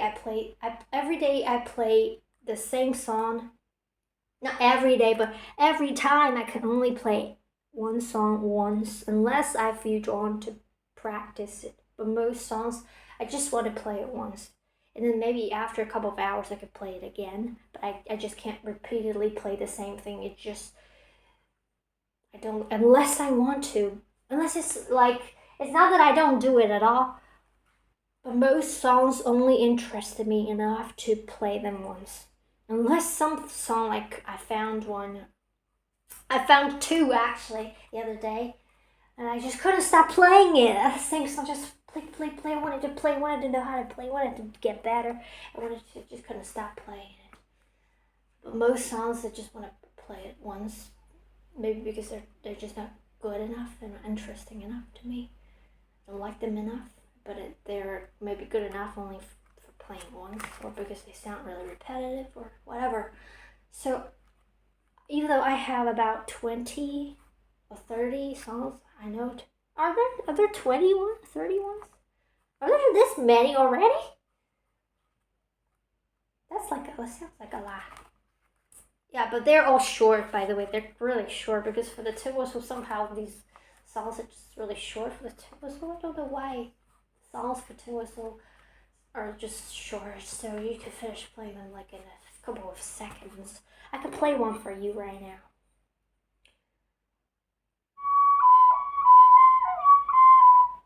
Actually, it sounds really loud. Let me turn it down.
I'm not playing it smoothly because I'm trying to play it by heart. I'm not reading the music because I want to remember all of it because it's easy to do, and because with the ukulele I can never do it. So I just want to do it with the tuba. So because the songs are really short, and because it's a melody instrument, it's easy to remember songs by her, so I just kind of want to do it. And yeah, so these songs are really short, right? And actually, most of them are much shorter than this. So even though I have 20 different songs I gotta play every time, I still feel like sometimes I just slide through them like on my phone. I just don't want to play any of them because I've played enough. I feel like I played enough. Like I played them yesterday. I played them the day before yesterday. I played them every single day for like a few, several days. And I want something different. Just can't. I just really need something new, something different. And again, I just can't play any song. A song it has to be. I have to like it to want to play. Otherwise, it's just dreadful. You're just forcing yourself to do something. It's like a forcing yourself to play a video game you don't like. What's the point? So I gotta find songs that. And unfortunately, the tin whistle. Most songs for the tin whistle, they're just like not my style. I don't like them. Like for one thing, I don't like Irish music. I don't want to play Irish music. But the two whistle, thankfully, it's just you can play any music on it. Any. You can even. I don't think you can play rock and roll. I mean, you can play rock and roll, but it would sound different. Actually, I want to play a. I want to play Purple People Eater. That's one of my favorite songs. How's it like?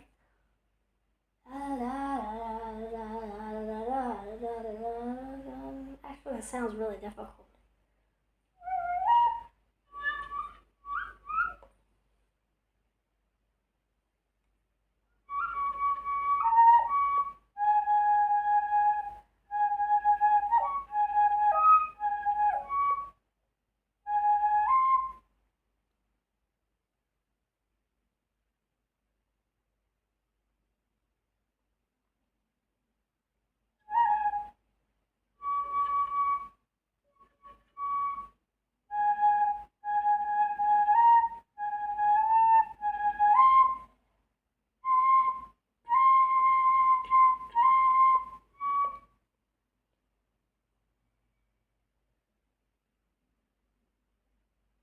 I want to play that little tune and then da da da, but I don't remember. It's quite really complicated. Really complicated, so I don't know.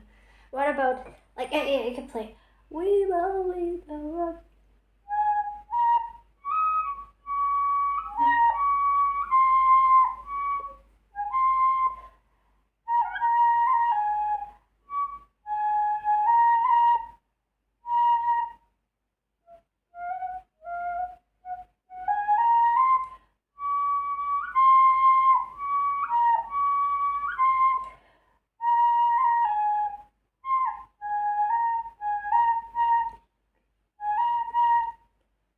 It doesn't sound rock and roll anymore.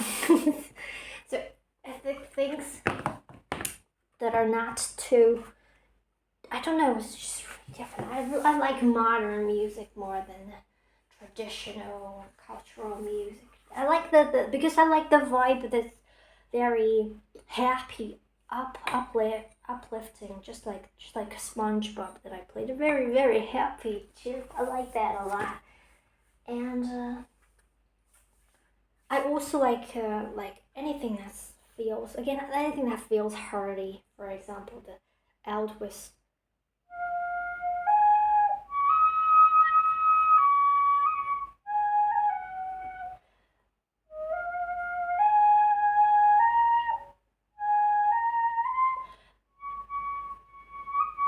Also, I'm trying to play it quietly right now. I don't want anybody to want to kill me. It's late.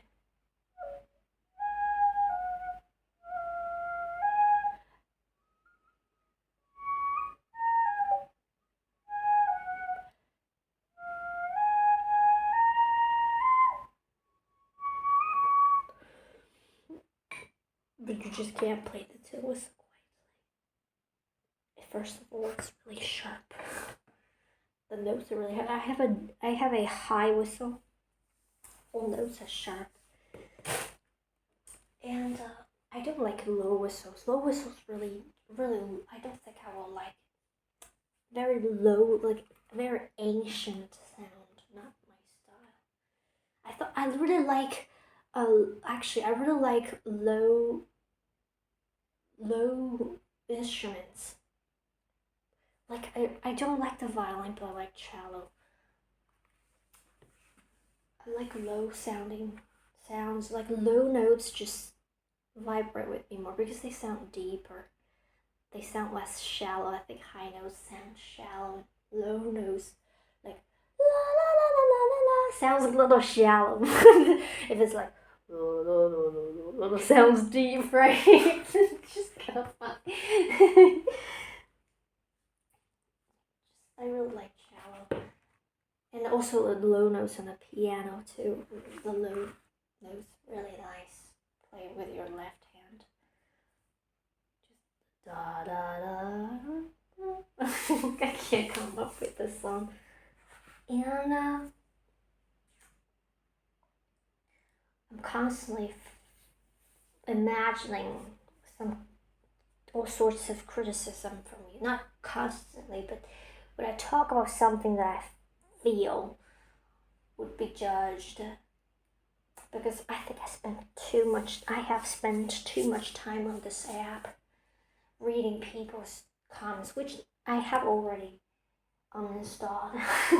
But I feel like I spent like literally almost 2 years, and I only uninstalled it like recently, about a couple months ago.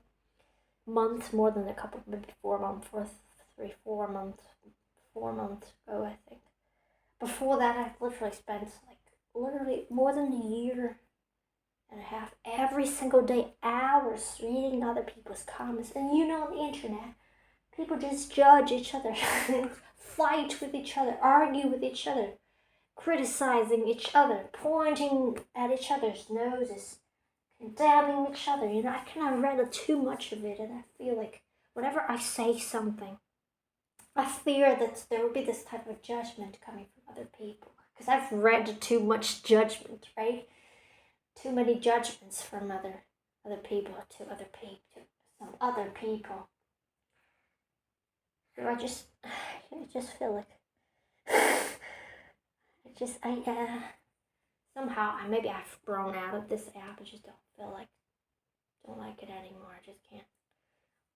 I recently downloaded it again, and I tried to spend as little time on it as possible. But I still was spending time on it. As long as it's on my phone, you just kind of want to open it because I really want to feel I'm connecting with people. Right? If I read through people's comments, really like what are people talking about? I feel involved, right? I feel like I'm not alone. That's what I feel. That's why we need the internet, because we're so lonely. And so I just couldn't help but open it every now and then, every day. And then again, I just couldn't stand anymore. Just whatever I watch, whatever I browse, in the comments, there are always arguments going on, and I just can't have more of that anymore. Just uninstalled it again.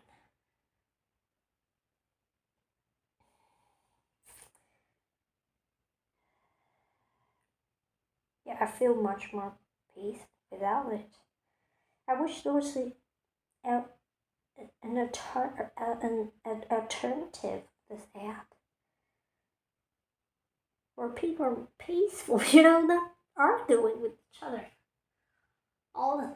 literally all the time, literally. I don't like that. I don't like how it makes me feel.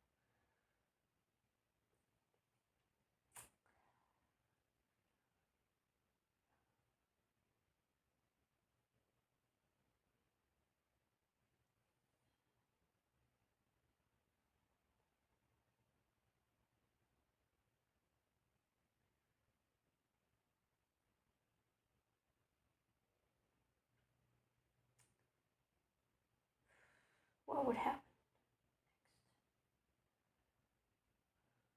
Oh, very interesting, isn't it?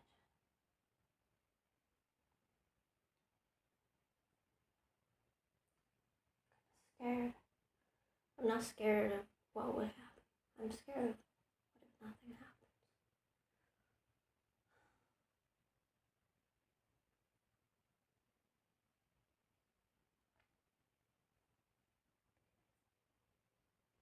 But that's impossible. But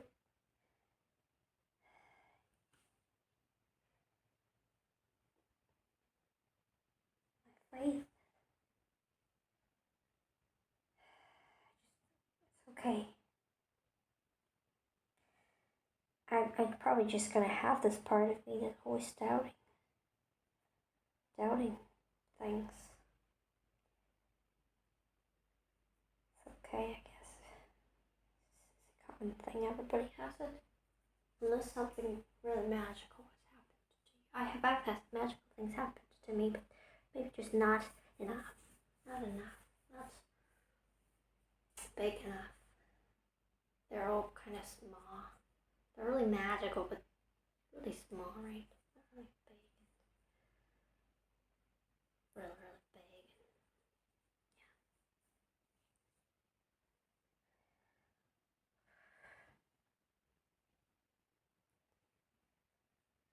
Yeah. Thank you for listening. No matter you're listening this month, this week, or in 100 years. Which would be sad, but not really for me. Not really sad.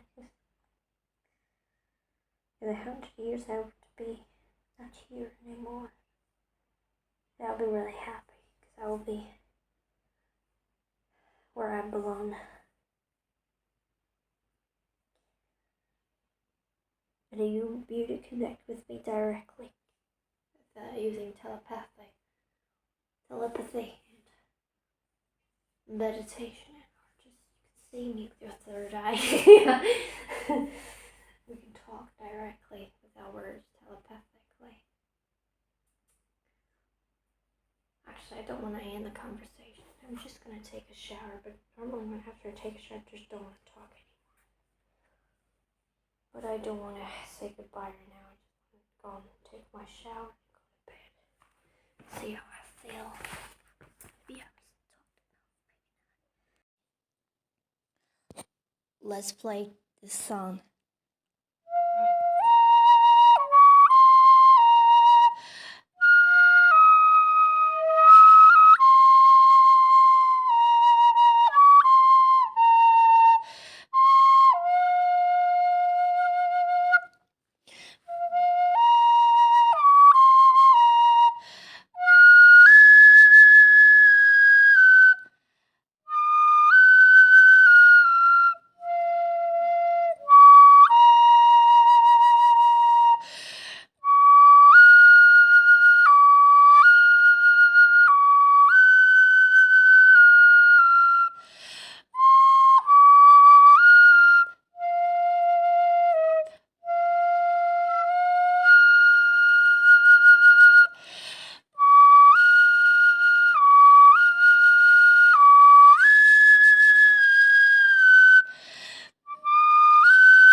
Very loud. I want to put tissue paper in my ears for the rest of the.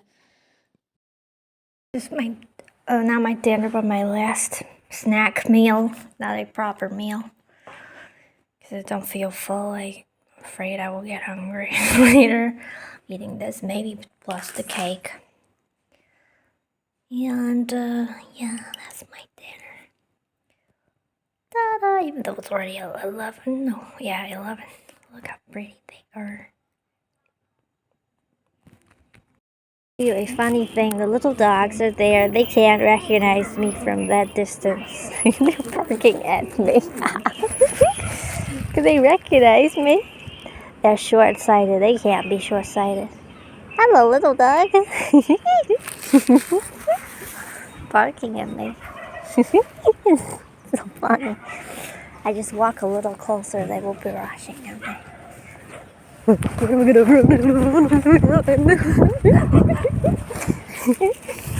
No, they recognize me.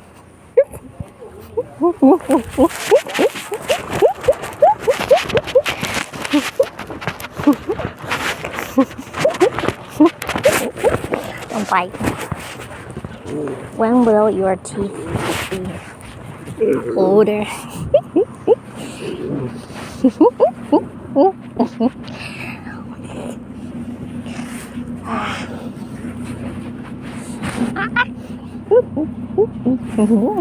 You like that? Yeah. Barking at me.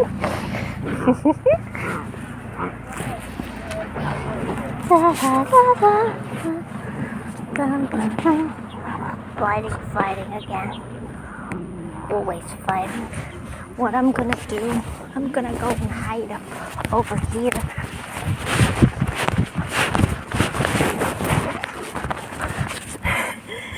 Cross the water wall so they can't come over anymore. And they will find a way to come over. It's time to test your ability.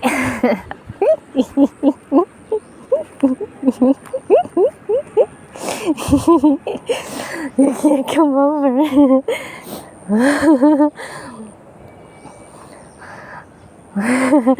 That wall unfortunately goes all the way down. You can't come over unless you go over there. But they probably aren't familiar with it.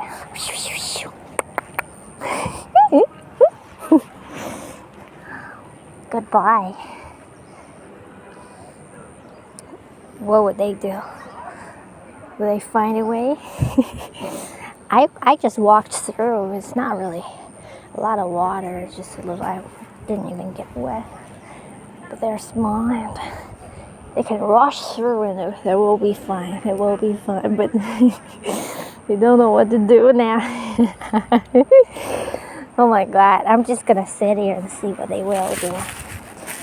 Well, I have the black plastic bag, and I said today I'm not going to come with their tree. But their trees, I often put it in a plastic bag. So they hear the sound or they see the bag, they think there is food. But today I'm not having trees with me. They try to come over, but they don't know. Hello. I'm just gonna sit here and see what will happen. Maybe nothing. Maybe they'll get bored and just forget about me. Because they really can't come through. They will probably just go on and start playing. I'm just really curious, what would they do? Well, they literally forget that I'm here. Maybe they will. If they go and sit somewhere where they can't see me, which is where they are now, they can't see me. And I think they will forget that I'm here. It's literally almost looks like a not solvable problem because it's a, oh, here you are again. Hey, you came through. Hi. Oh, you're all wet.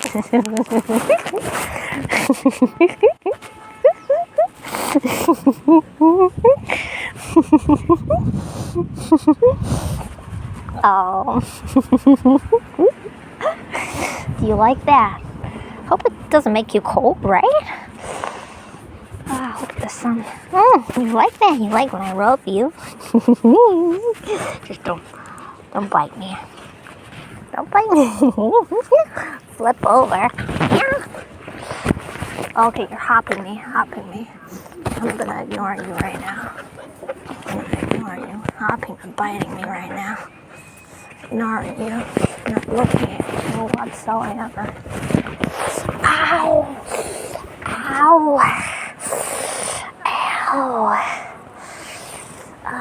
Hello? Who's there?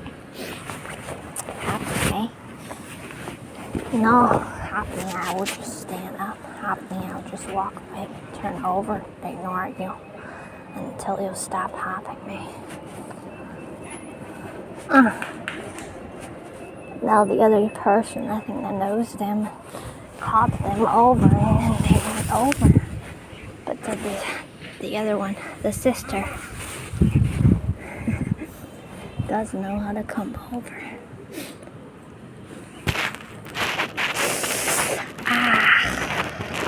Sharp teeth. You know, like sharp.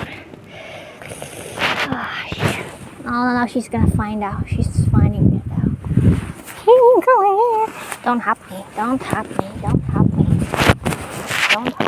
You understand? Don't hop me. Just a plastic bag. I got no food for you whatsoever. Don't sit down. When they sit down, because people always ask them to sit down.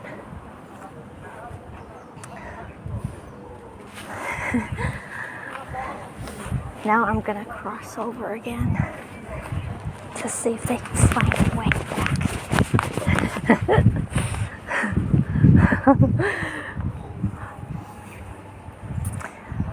La la la la. La la la la. Hey, I'm back here again. They're looking for me. They wait when looking for me. Hello, I'm here. She's running towards me but doesn't know again what to do. But now she remembers and runs over.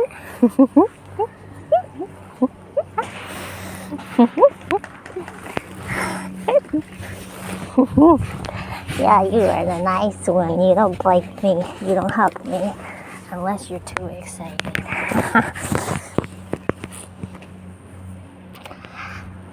Good girl.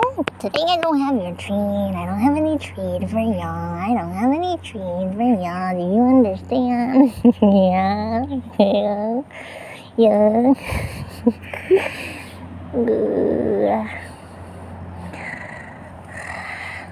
You're not here just for the treats, right? Don't help me. Yeah, you know that. You know not to help me. Where's your sister? Let's hope she doesn't come back because she helps me. I don't know what to do about that. She doesn't understand that I don't want it. You like it?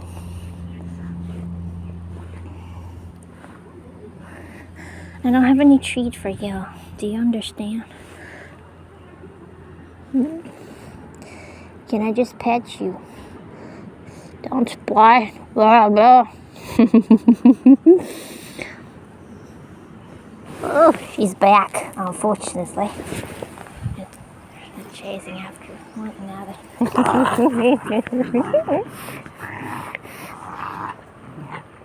Fighting again. It's not sunny. I mean, it is sunny, but not really. The sun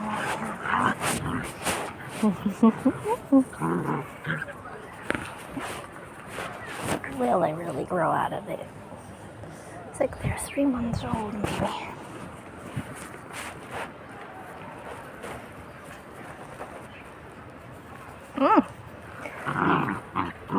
The black one was fighting the white one.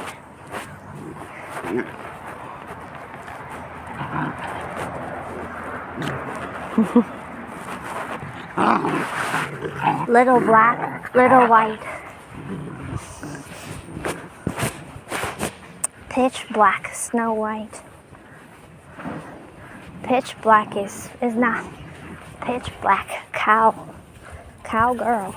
I'm fighting Spotty.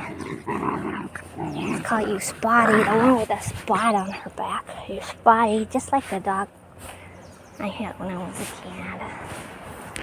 He had a spot on her too. I wonder, do you like to be pet at all? Well, don't. I'm gonna run and they will chase after me. They run so fast. They're so fast. Whose shoe is this? Whose shoe is this? This is your toy. Now, did you steal that? No, it looks old. Somebody threw it. Maybe. Who would throw a shoe here? Now it's your toy.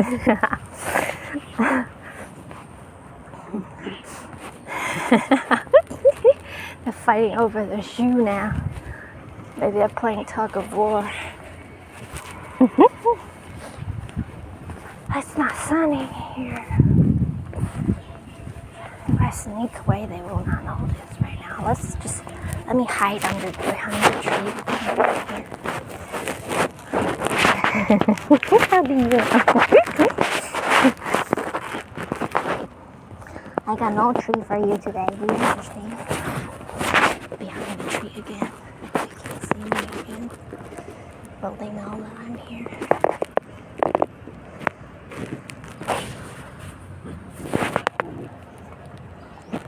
They'd be looking for me.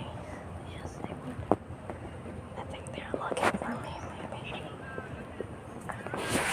They're looking for me. Found me. No treat for you. Do you understand, little dogs? Did you bite each other's ears off? Do you like just some pets? Or do you just have to have the treat? What if I never bring trees to see you anymore? Just want you to... Do you like that? Pet your belly. Your belly. You like that belly pet? Belly pet? You like that? Yeah. I don't want to feel that I have to give you. I have to give you something for you to be interested in me. Let's just run to see who gets there first. You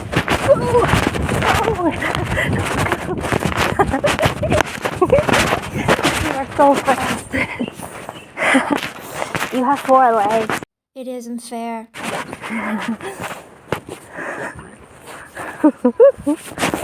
Do they grow any bigger than this? Not much bigger, I think. They are about 3 months old. They can't get twice the size. They can get maybe a little bit bigger. Barely noticeable. I got no treat for you. That plane looks scary, but they're playing. There is no real aggression. I don't know, how old are you? How old are you actually? Are you already old enough? No, their teeth still are puppy teeth. I looked. Oh no, you can't play with that plastic. Can they play with a plastic bag? Who the hell threw it here? I'm gonna pick it up. Normally I don't do it. I only do it because the dogs are here. Normally I just leave it. You think I have food? It's just a plastic.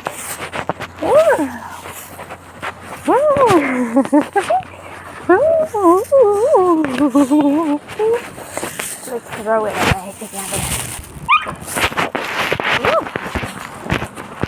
You barked. Let's throw it away. Let's race again. Wait a minute. I don't want to step on you. That wouldn't be good. But I think they wouldn't run in front of me, would they? Let's throw the shoe again. Throw it. 1 second. Woo! Go around for it, yeah!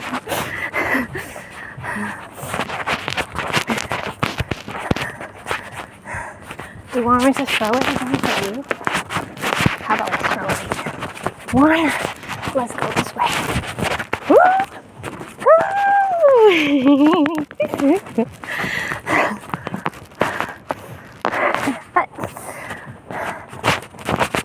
Bring it to me. I'll throw it again. They probably don't understand that. Yeah, you want me to throw it again?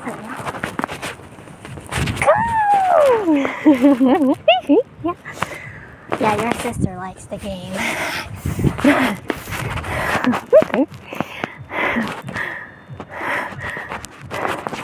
I feel like you could bring the shoe back. It'd be great. Bring it back to me. I'm really tired. I feel sick. Oh my god. It's so hot.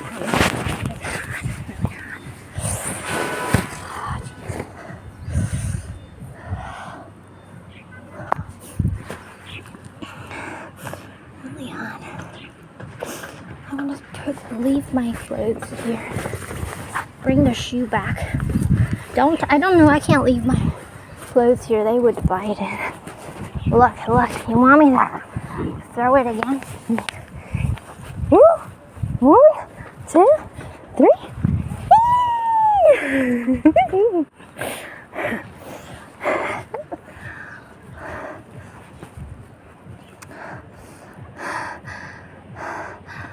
Oh my god, I'm so hot. I need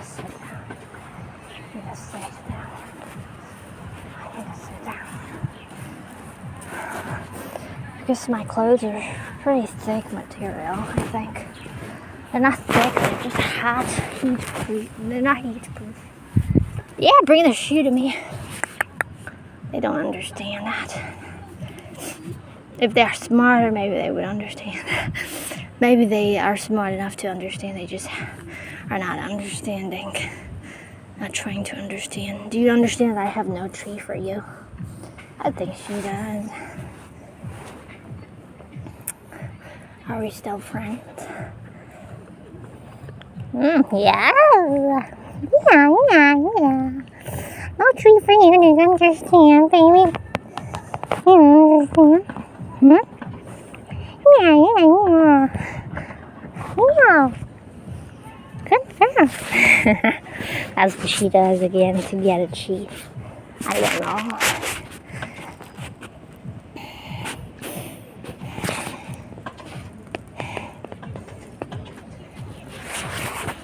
But I actually, even when I had a treat, I don't give them often. Just once in a while. Don't know. I got some new dog food for them. I saw that. I don't know. Would they be interested in that? Would that be good enough for a treat? It's something new for them, I think. I don't know what they're fed normally. Their skin's very loose, as you can see. Human skin's not loose at all, tight. Dog skin very loose. Maybe that's why it doesn't hurt when they bite each other so hard. They bite so hard. Oh my god. They just bite like that's the teeth so sharp, as you can see. Like they can draw a hole in my hand so easily, and they bite into each other's faces. I'm gonna throw the shoe again. Woo! Woo! Go again!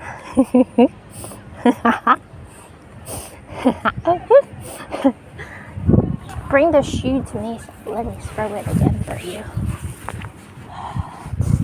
Would you understand that? Huh? You understand? Huh? Bring it to me. Yeah. Come on, give it to me. You just do it once, and then you will understand. Give it. Give it to me. Give it to me. Give it to me. Smart girl, give it to me. She doesn't understand. But it's close enough. Let's go and throw it again. Oh! You like the game.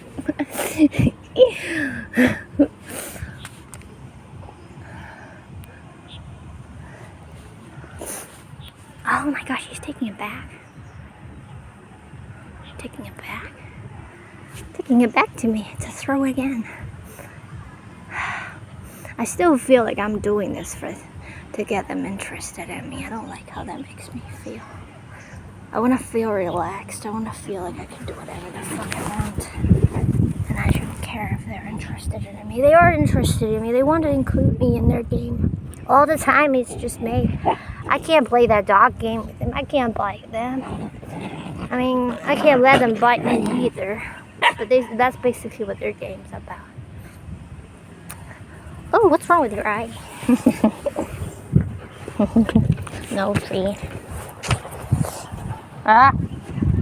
Ah. Ah. Yeah, good girl, doing great. Great. Ah. Ah.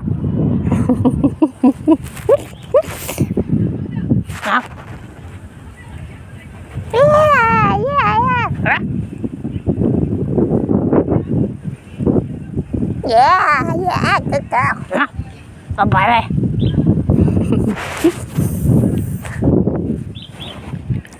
Starting to bite me because I don't have a tree. Alright. Give me that shoe, I'll throw it again. It's far away. Go and pick it up. It's too far. Shoe, go and pick it. Do you understand? The shoe's over there. Go and pick it up. Pick it up for me. you have endless energy. A little body. I guess because you're small, so when you're small, you moving around doesn't consume a lot of energy, so it's not so tiring.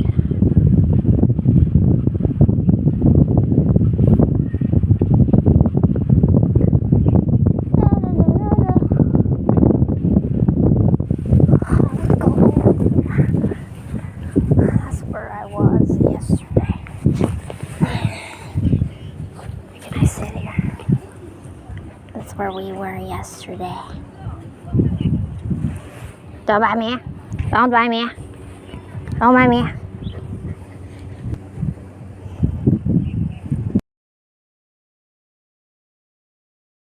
Little White, or Spotty, because she has a spot. And they both have black heads. Their head, face, completely black.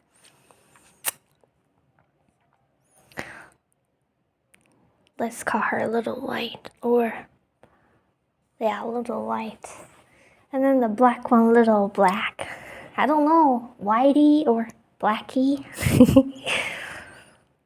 I don't need to name them.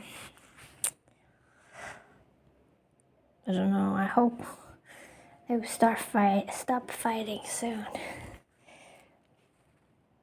Stop wanting to bite soon. I guess I will still have to wait for a month or 2 or 3. I don't know.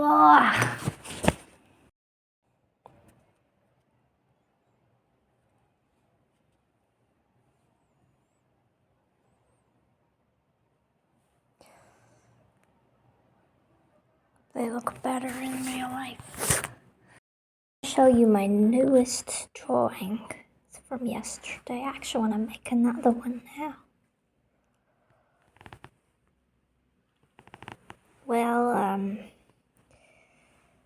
nothing. It's not a drawing. It's a painting. Nothing interesting. Cause I don't do it at all, and I'm no art student whatsoever. So I draw like once every 10 years. That's just how often.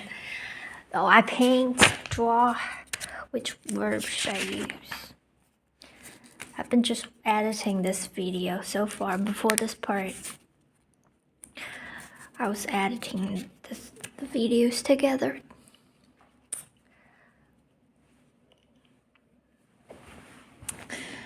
Again, I want to talk some more. Don't know. The most serious incident ever happened to me when cooking. It is like I caught my thumb. Like, I don't know if it's serious, but the bleeding stopped. And oh my god, I just think it won't happen again because it really really alerted me. Like, I should be careful when I use knives. I thought I'm careful, but I will be more careful. I will not trust this knife as much as I have been, because I told you in the previous videos that it's really blunt. I don't like sharp knives because they can hurt you so easily, and this blunt one has. I have cut my hands with it without hurting at all, without breaking my skin even, or just breaking my skin a little bit because of how blunt it is. But today I was really distracted, and I just cut my thumb.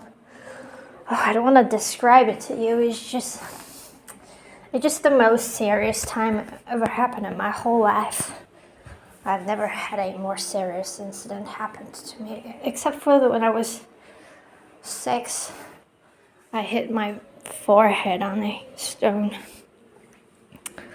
and I almost had to get stitches, but didn't need to somehow. That was just the most serious incident ever happened to me, and well, there are other ones too, actually. When I was 10 or 9, I think it was when I was 9, or I don't know, 9, 10, and the road to my school, it was made of stones, And this guy, he was just wanting to play, was not doing it intentionally to hurt me. As I was passing by, he like tripped me. Maybe he just, and I fell and I broke my knees. I mean, just the skin, and it was really bloody. But I think it was okay. I think it was really, I remember it to be really bloody. And, but it just healed, right? Healed. And I still have the scars because of how serious it was, but really it wasn't serious either. But I still have the scar. I also have the scar from when I was 6. And then I have the scar on my thumb from when I was much older. 13, 14, or even 16, I don't remember. Shouldn't be 16. Actually, could be 16. Don't remember. And I was playing with the knife. Again, I was just playing. I was watching TV and there was this knife for fruit knife. You leave in the living room to cut fruits, to chop apples, to peel them as you watch TV, and a small knife made by my grandpa. I was playing randomly with it and I cut my thumb. But it was just a cut, but it was deep. It was deep. And I still have that scar today on the exact same thumb that I just cut right now. Just now, and it's still hurting. I hope it will heal. I don't know. I've never had this happen to me. I don't want to describe it to you, nor do I want to disturb myself further. It's just bleeding all stopped, and I think I'll be okay. I think everything will grow back. Not grow back, it'll grow intact. Back intact again. And it's hopefully, I think so, yes. I just don't have experience, and I feel fine, and it's just still hurting a little. I'm still cooking. Just turning the stove off and just wait for it to cook in the water. Sometimes I don't know how long I've been cooking that. It's just quite of a incident. I think it's interesting. Just never had it happen to me. Great, and I don't think anything worse than that would ever be able to happen to me. Because the only dangerous thing in the room is the knife, and the only thing it can accidentally cut is just my thumb. And because this happened today, I think it won't ever happen again. Because I think, at least even subconsciously, I will be more careful with it. Maybe this happens just to protect me, to just help me know that just to help alert my subconscious a little, and I'll be more careful, absolutely, with the knife, no matter how blunt it is.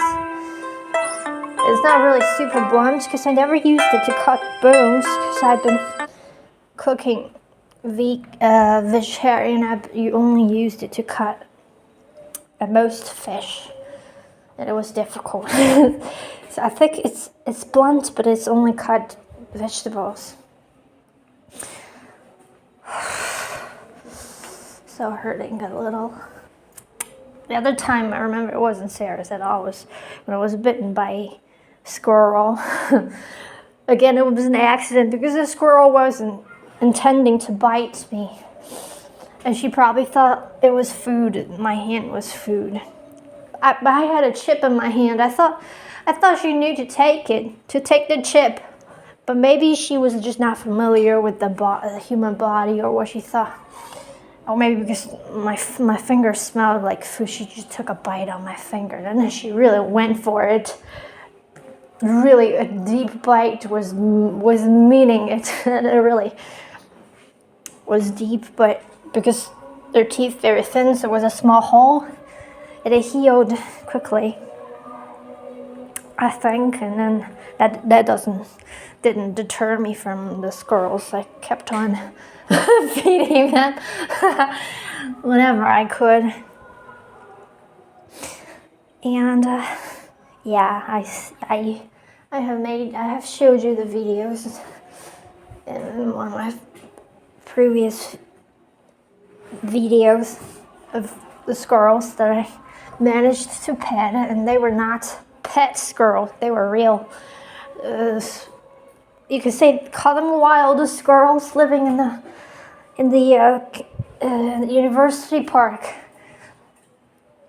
And I managed to pet like two of them. Oh, that was so great. But I know like squirrels, they make terrible pets, and I wouldn't want to have one as a pet. I think they're better off in the wild, being wild.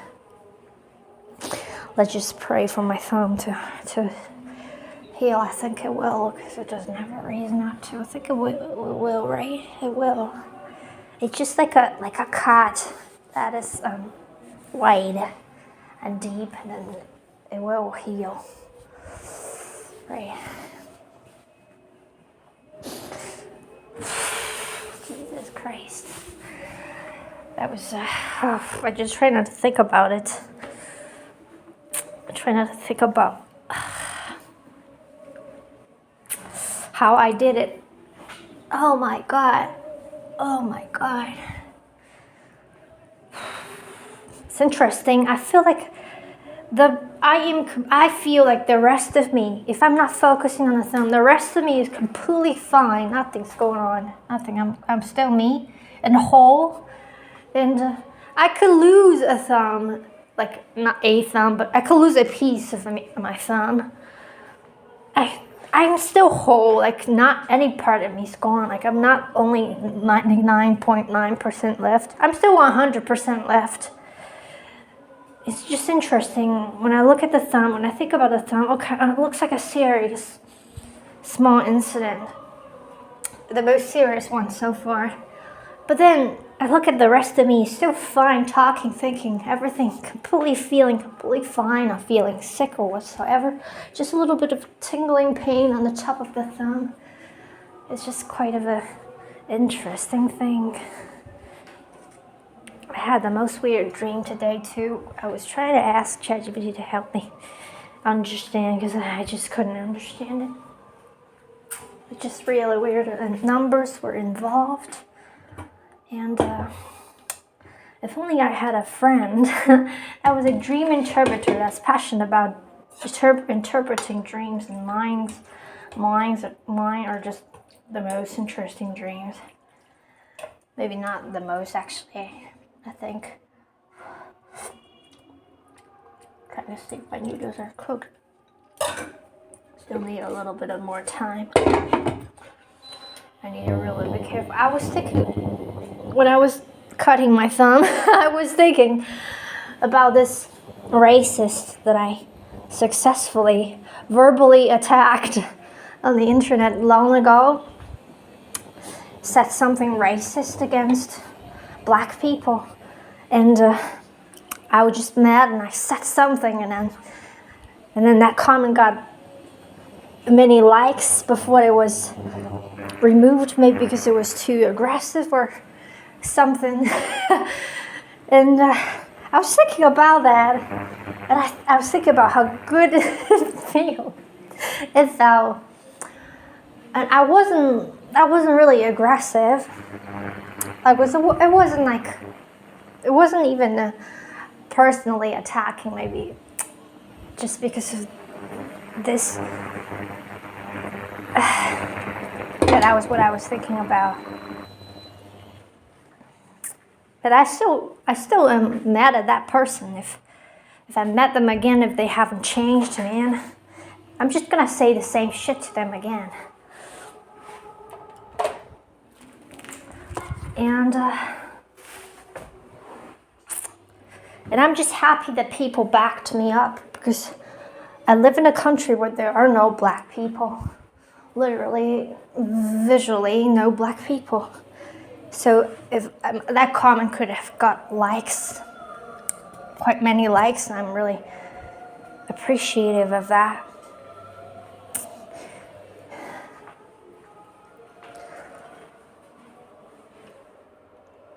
Okay, there's nothing else to say.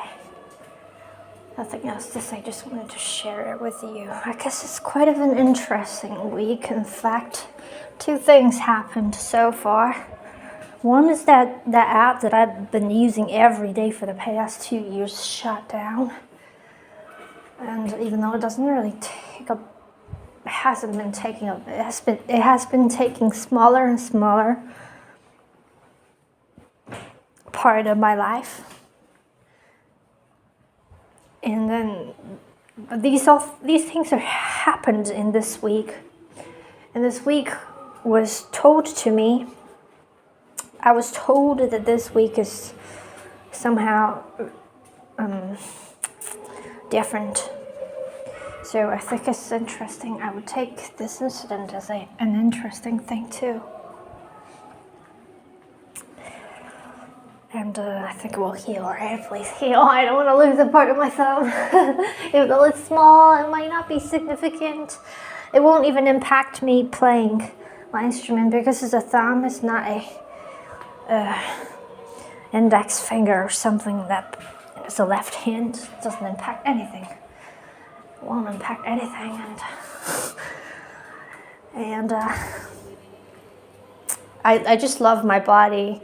I'm not somebody that ever will hurt my body intentionally. Like, even when I'm suicidal, I just, the idea of just killing my body makes me feel sad. I don't like that.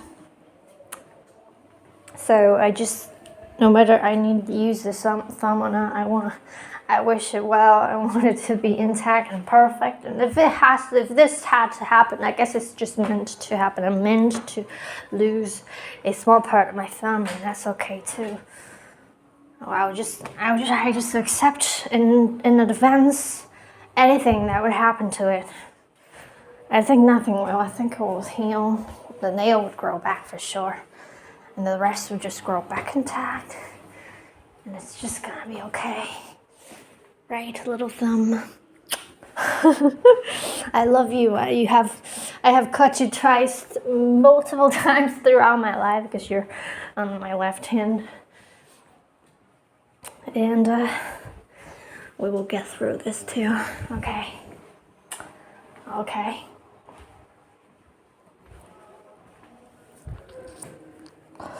Whew. Great. Today something else happened. It's the 3rd thing that happened this week. That seems like this week more things happened than the whole past 2 years of my life. First thing happened this week was that app that I've been using for the past 2 weeks shut down. Second thing is I caught my thumb more seriously than ever before. Third thing is that my phone screen broke today. That was the most bizarre thing because I have dropped this phone at least 100 times in different ways onto the hard floor. Nothing has ever happened. More serious drop happened before. And today it just dropped in the most unserious fashion possible, and then the screen broke. It's just so bizarre, right? It didn't drop from a very high height. It just dropped for 40 centimeters. It had dropped before from my table, which was about more than 1 meter, and nothing happened. And it dropped many times face down. This time it didn't even drop. Okay, I caught it with my lap, and I just smashed it onto the wall, and that level of smash was so much less strong than how it smashed onto the floor when it dropped from my table, which is 1 meter high at least. Nothing happened to it. And I had once thrown it onto the ground. I think I did. I don't remember. Nothing happened. Today it just casually fell. Didn't even drop. It just casually fell. Like I said, I caught it with my lap and then smashed onto the wall by my lap. And then I picked it up. By the way, my screen has a protective film like all phones have these days, right? You have a protective, what is it called in English? I don't know. This firm, hard, almost glass film attached to your phone screen to protect it. And the bizarre thing is that is not broken. That was not broken, is not broken. The screen underneath is broken. That's the most devastating thing. But the good news is it doesn't seem to impact the function of the screen. And then I checked, the money to repair the screen is enough to buy a new one. A new secondhand, a secondhand phone. So why would I want to repair it at all? So I'm just thinking I'm just gonna keep using it until I can't use it anymore. I'll just get a different phone, right? And I can probably use this phone, continue to use it for at least, I feel like it can last, like nothing has happened to it. Like I have been using it every single day, heavily for almost 24 hours a day. That is not true because I sleep for at least 9 hours a day. So I've been using it literally whenever I'm awake. About 10 hours a day heavily. And I play video games too. And it just I think it works very smoothly. I feel like I could use it for another 2 years. Even the battery has not started to drop. You know those phones, when you use them for a while, the battery can't last anymore. But this one, not at all. Also, or the charger doesn't charge as fast anymore. But this, no, that didn't happen. Even the charger was almost broken. Almost like, the cable almost broken. But I fixed it. And it doesn't charge any less fast than brand new. The phone battery seems to last perfectly fine. I love this phone. I was thinking about just getting a basic mobile phone because I thought that's all I needed. I just needed because I needed it to function. That's all. I didn't need any fancy stuff around it. I didn't need anything else. I just needed a phone because now everybody needs a phone. That's the only reason I wouldn't have a phone because nowadays it's a must, right? With it, you have to use it with everything. You can't go out without a phone.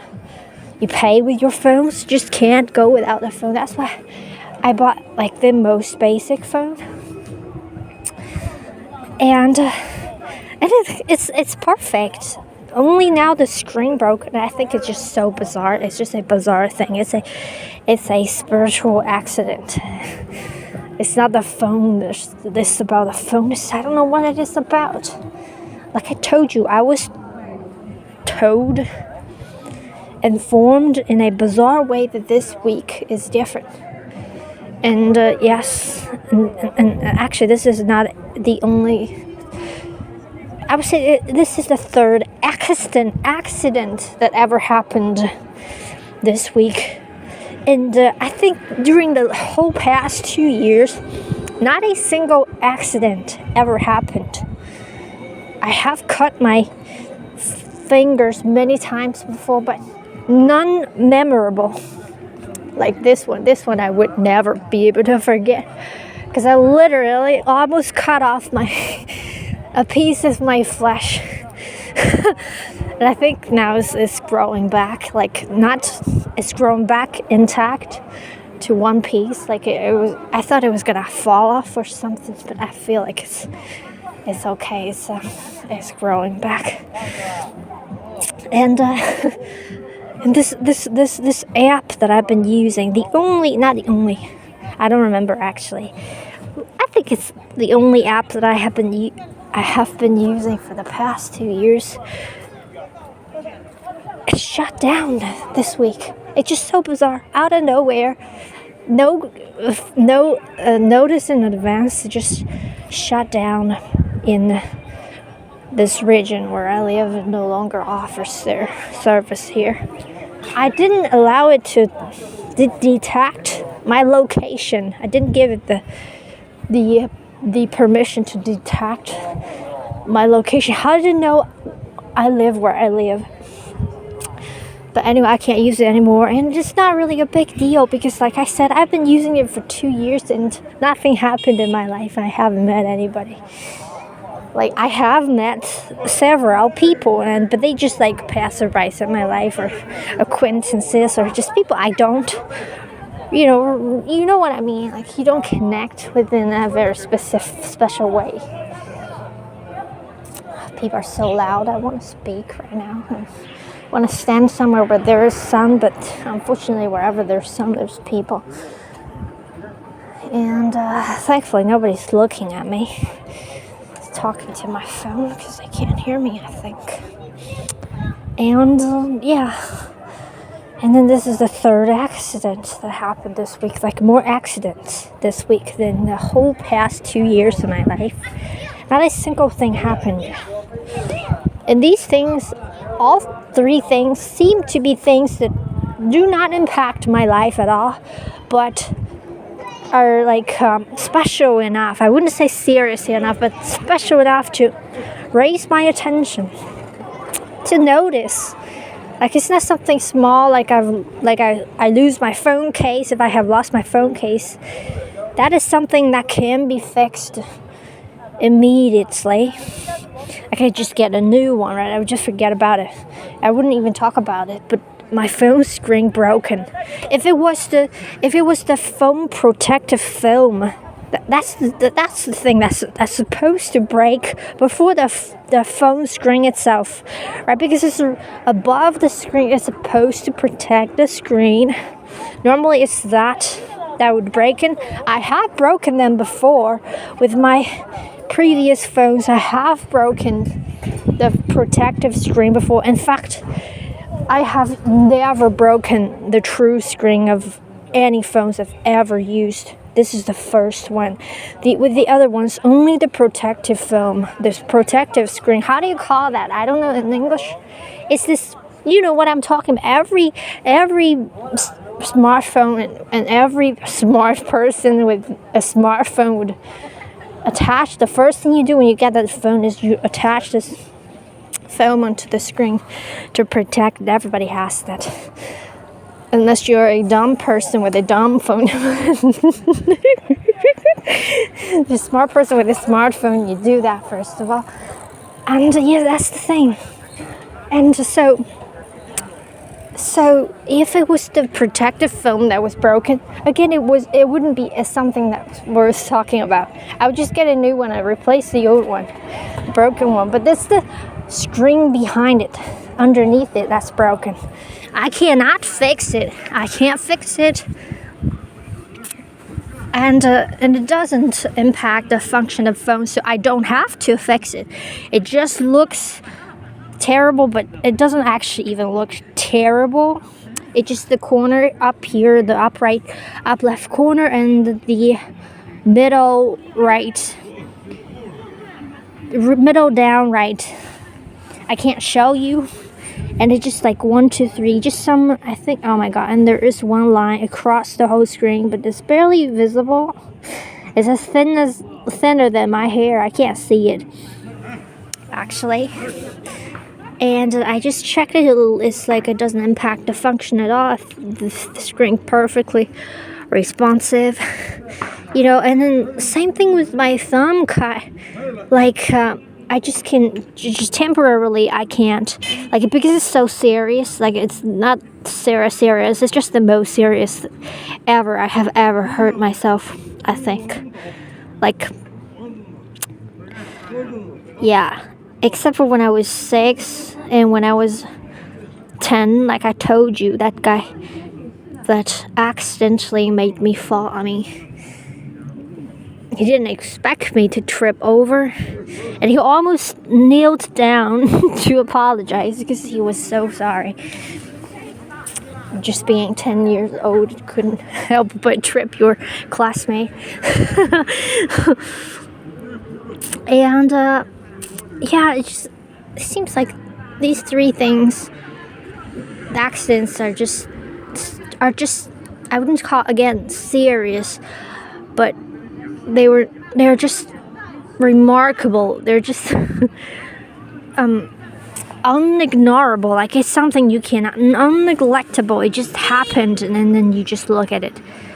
Like, I will have to live with the screen like this for the rest of my life with this phone. I hope it can last, and it doesn't seem to have any problem. Actually, there's no problem going on with this phone. I can play heavy games on it, like not heavy, but even heavy games can run on this phone. And this is the most basic phone model, I think, for a 5G phone. This is probably one of the most basic models existing. And oh my god, I just think these three accidents seem to have these two traits in common. One is that they do not impact my life. Second is they're not neglectable. I don't know what they mean. Do they mean something? I don't know.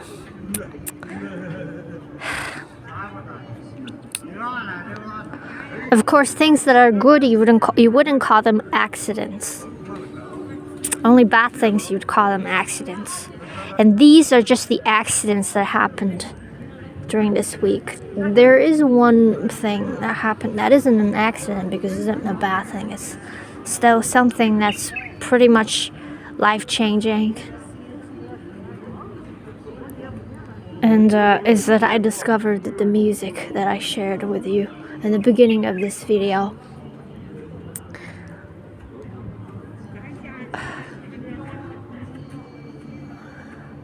That is life-changing. That is unneglectable, memorable, and it impacted my life, I think. I just think, I don't know, it was the 4th day of the week. Depending on which day you think is the beginning of the week. Is it Sunday or Monday?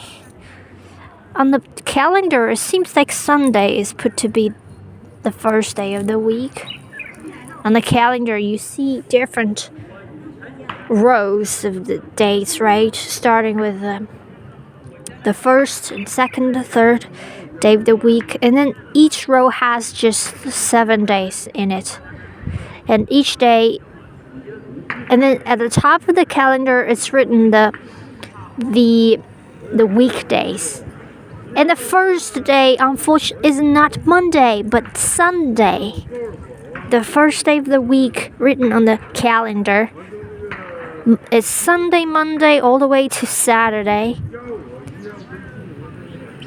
So each row of the dates begins with the date that is the Sunday of the week. Every row of a month on the calendar starts with a day that is a Sunday. But I personally, Monday is the first day of the week. I think that's how it is. Monday is a new week, right? Monday, everything new. But I'm not sure.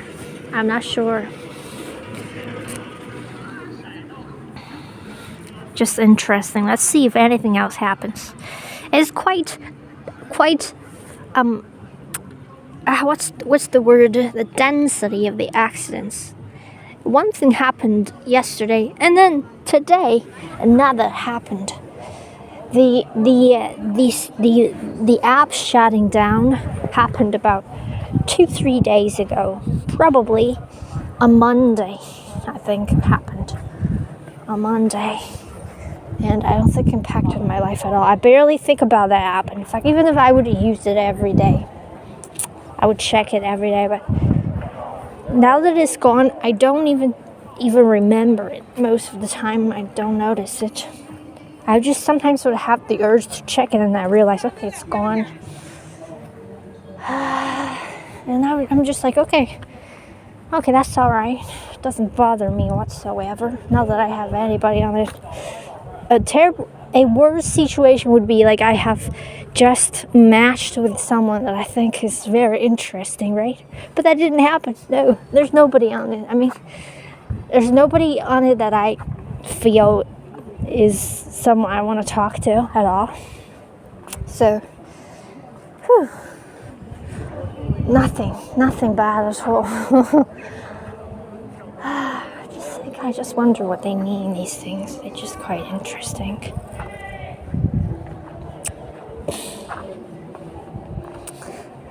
Very interesting.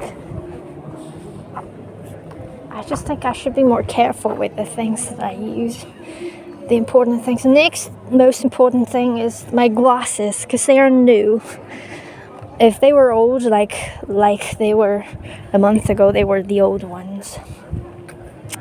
The old pair, I would not care about it. I could just step on it because I could just get a new one. Now I have the new pair of glasses. I don't want anything happen to it.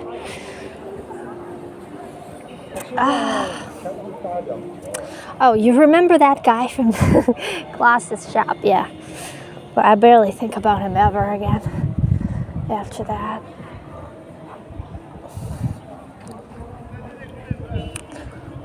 But I think I should have listened to him. Like, I should have got the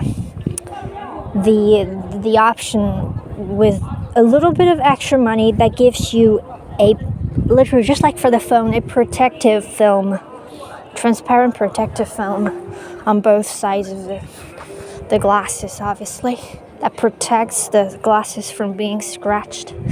I didn't want it because I don't think I've ever had it. I didn't know that it would be necessary. I didn't think it was necessary.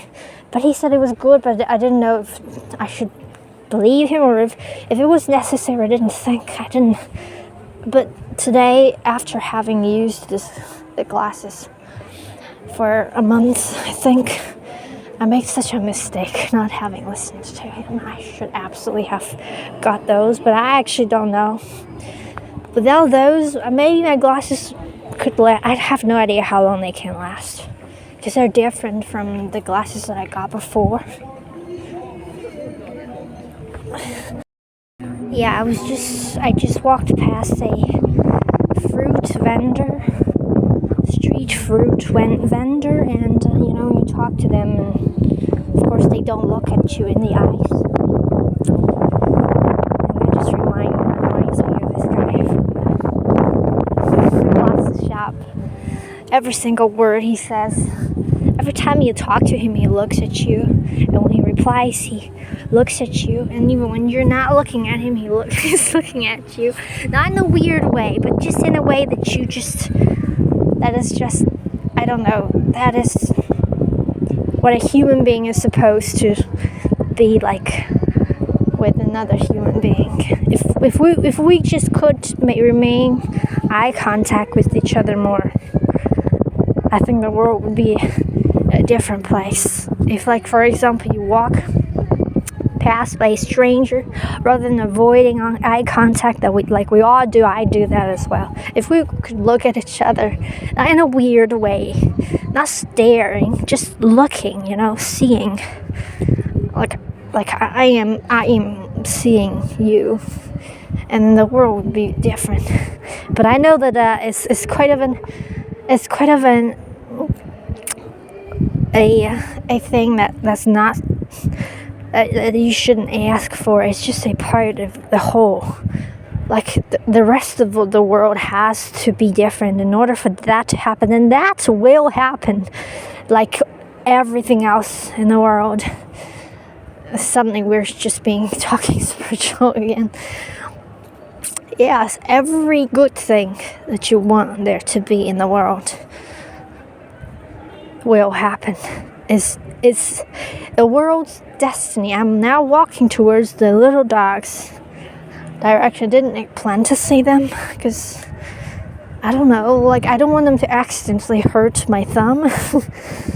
But I think it wouldn't be a problem. Like they wouldn't be able to if I don't let them, I think. Because they're really smart, and yeah, they absolutely cannot bite my thumb. Maybe I won't see them. Actually, maybe I'm turning back. I don't. Maybe I kind of want to see them just for shortly, just very shortly. I didn't bring their treats, so they don't have a what's the word? They wouldn't have a motivation to accidentally bite my hands. They never accidentally bite me. They always bite me intentionally because they think it's fun. I want to see if that little a dog, what is it called? Border shepherd that I saw for once, twice here. Is she here today? No, she's not here. And I think it's kind of funny. Literally, my friends are all animals. Just see, is this dog there? Is that? Let's go and see them. And I'm always referring to dogs. Is she here today? Is she home today? Let's go and find her. Are they home today? Where are they? Actually, I think I heard them bark. I saw something else. I don't know if I should share it with you. Most people are not. Or I think that's not their bark. It doesn't sound like them. I'm not seeing them. Maybe they're at home, meaning they're not out here on the field of grass. I'm not seeing them yet. Maybe they're at home eating dinner. It's dinner time. And there's another dog over there, somebody else's dog. Oh my god, darn it, they are across the road. That's so dangerous. I have never seen them across the street before. Right now they are across the street. How are they gonna get back? What if they get hit? Okay, that's what I started worrying about. I'm being unspiritual. The life and death of everybody is, including animals, is set. Is never accident. So if they ever get hit by a car, it means they're supposed to. If they're not supposed to, they won't. They can cross the street 100 times. They won't get hit. Maybe they're really smart. They only wait until the cars are clear, and then they cross the road. But now I don't even dare to call them. I don't dare to have them see me because they're gonna come. They're gonna try to cross the street and come, but I think they haven't seen me. They're over there eating something, maybe. Don't know why. It's the second time I've seen them cross the street. I said in a previous part of the video that I thought they have grown old enough to understand not to cross the street. I can hear it's getting busy at the beginning of the year in winter. Don't know what to do right now. I came to see them. I can cross the street without them seeing me first, and then I let them see me, and I can greet them there. How are they gonna come back? If I was their owners, I would teach them not to cross the street ever. But because their owners just let them run around on this large grass field, right? They have too much space here to ever think about crossing the street. Also, their owners, they work here at the recycling station. They're quite busy. They only feed them, the dogs, and the rest of the time they just let them run freely. So that these dogs have the best time ever as dogs. Completely free, chasing after the birds, greeted by dog lovers like me, getting treats from random people. Yeah. I'm grateful that they let the dogs free. Otherwise, I wouldn't ever be able to make friends with them, right? Wouldn't be able to see them from when they were little. Are they still over there?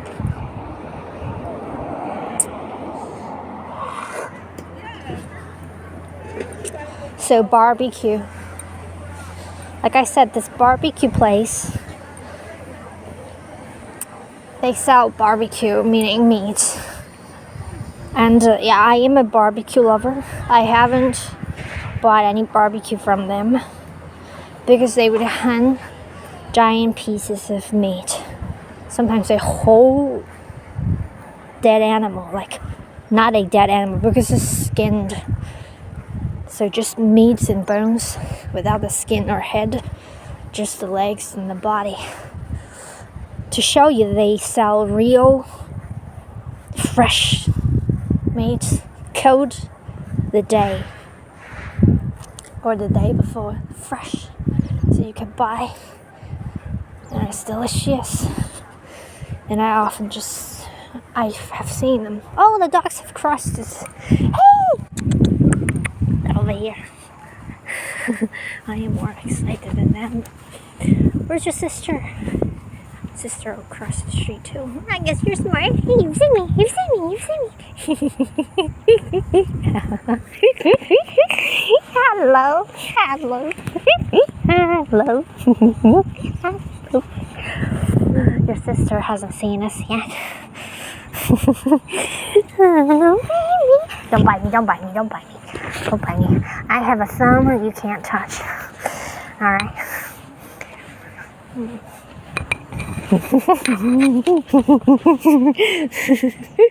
So excited. Oh my god. Hopping on me again. Don't bite me, okay? Although you probably can never bite off one of my thumbs. Oh, don't bite me. I let you get excited. I try not to discipline them when we first meet. Every time, because they're really excited to see me. They're just being excited, trying to bite, forgetting about everything else that we have trained. All right. Now I'll start. Now you've calmed down. Don't bite. Touch.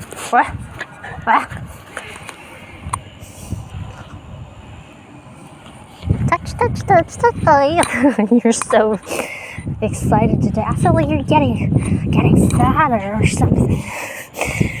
Getting fatter. Hope you don't get overweight. You won't. You have so much exercise every day. Don't bite me. Have you forgotten not to bite me? Have you forgotten I have tender, hairless skin? Not like you have thick skin with your hair protecting it. You cannot bite me the way you bite each other.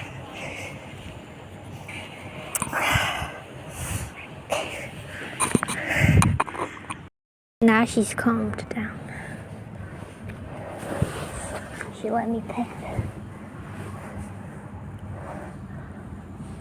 Oh, I smell like her right now, my hands. Looking for your sister? No. Good girl, good girl, good girl, good girl. Oh, your paws are wet.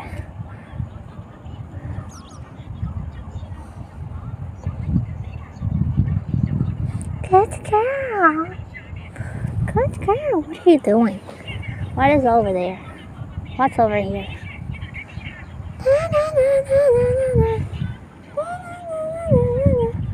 Where's your sister?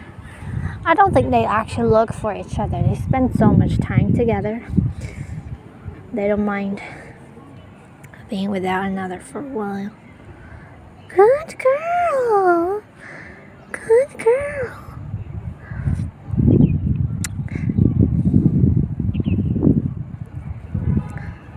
You cute baby, smart baby.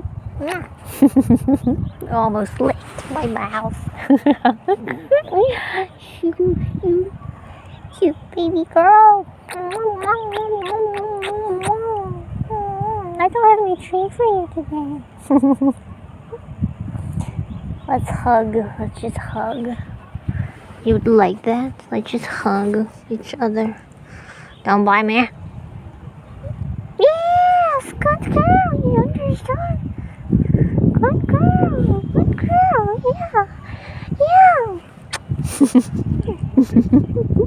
Good girl.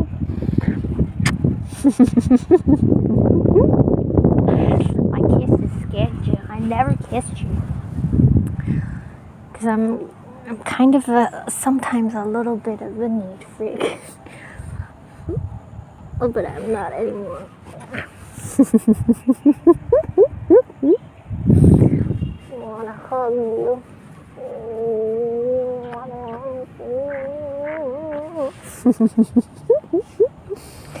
You like that?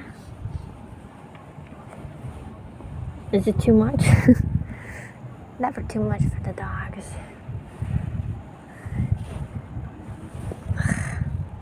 Good girl, good girl, good girl, good girl.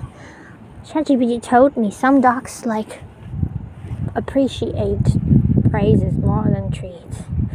That's kind of surprising. I don't think I've met a dog like that. Ooh, what did you do? Why did you kick me?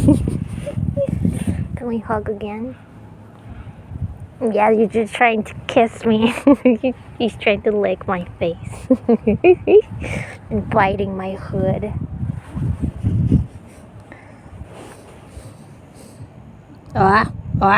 Why don't bite me? Yes, you understood.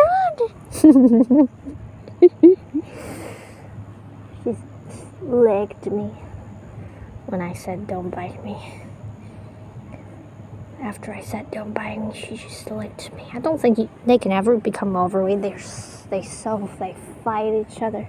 They do boxing every day. They run, they race here. Oh my god. Look at their legs. Lengthy.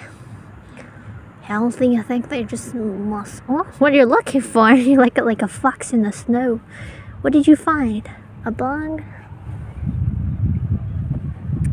Come over. Come over. Little boy. Come over. like a fox. What did you find?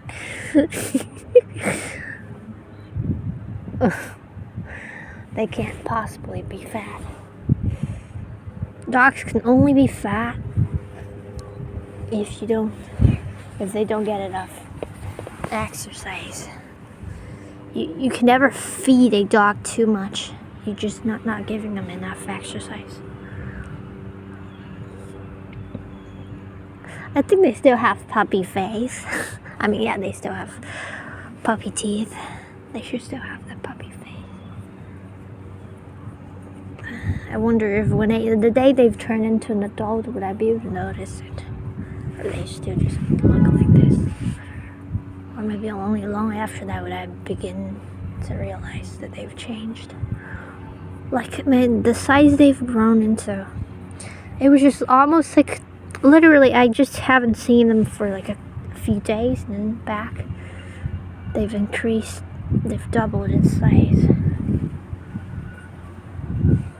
What is she looking for? What is she looking for? so much fun. They're having so much fun every single day.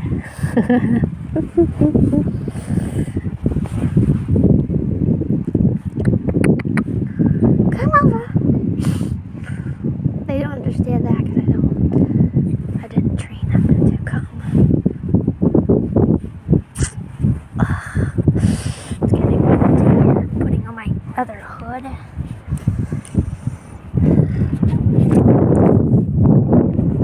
Ooh, I'm actually going to put on the whole coat. Entire coat.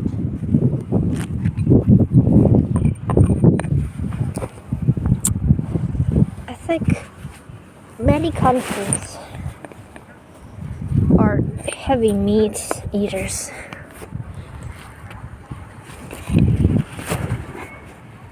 Hello. Am I boring to you now? Because I got no treats for you. You don't want any tenderness. You just want violence. I don't bite you, so I'm not interesting. You don't want any hugs.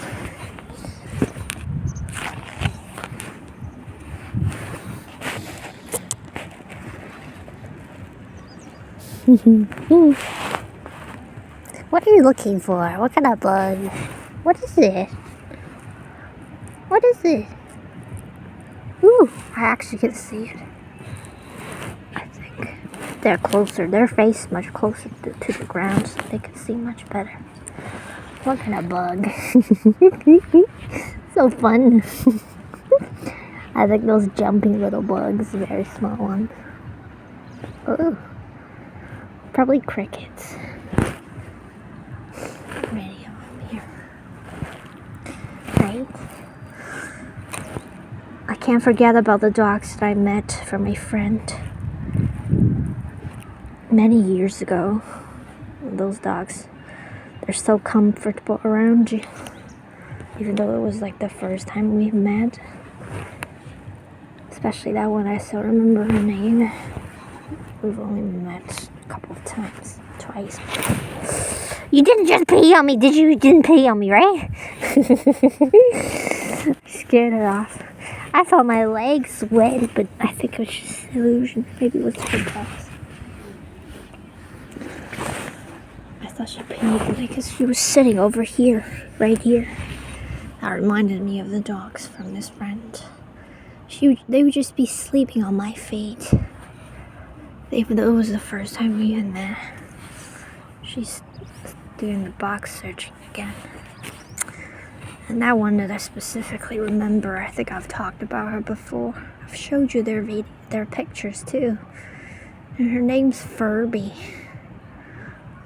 Yeah, she's actually the most furry one among all three dogs.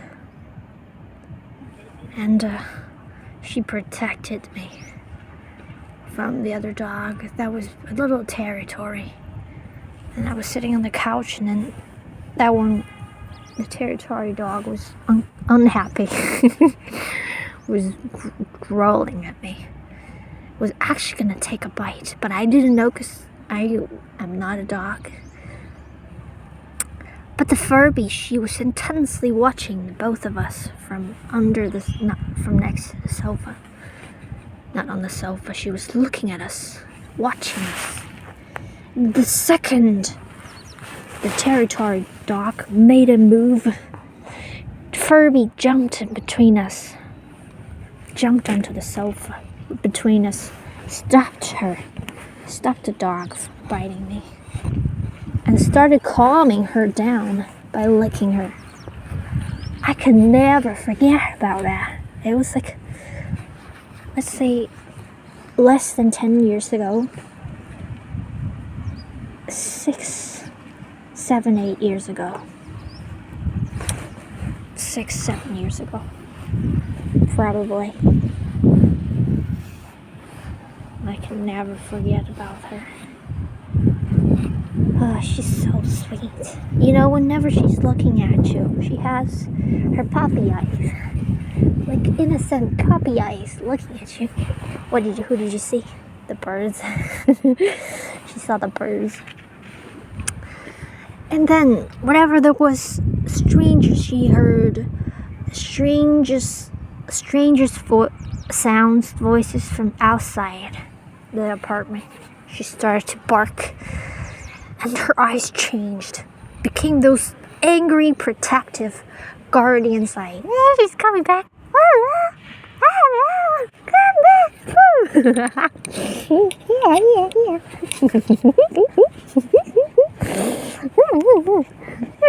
Don't bite me, I beg you. Good girl. Becoming Mickey Mouse again. Good girl. One thing I've noticed, they never attack each other's belly, the hairless part. They would mostly attack the legs, the neck, the face, the ears, but they never would attack their bellies. Yeah, you will misty eyes. Oh, maybe you just like some hugs. Maybe you just, oh, what did you do? What did I do?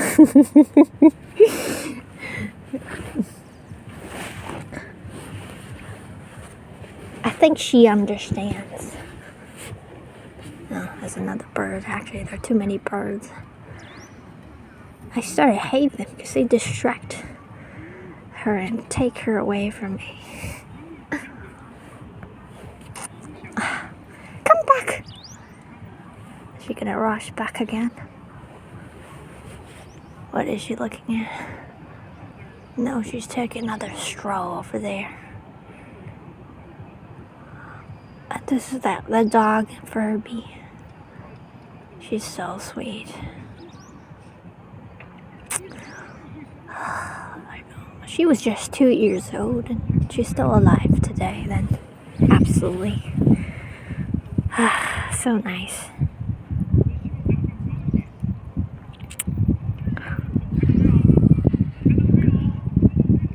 And then this dog, I can't forget, I talked about him too, like repeatedly. This dog that I met here is my best friend. Actually, I can show you him right now. I think I've shown you. So I have this album called Friends. There's just all the animals.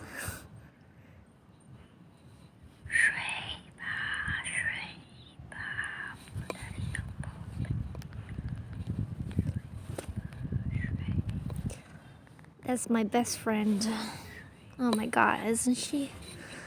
She's like the sweetest dog ever. She's so understanding. I don't want to call her him. I just constantly forget his physical sex because he's just so sweet. I don't know. I feel he's so feminine. He's such a sweet baby. Look at him. He doesn't feel like a dog. He feels like a human being. A human individual.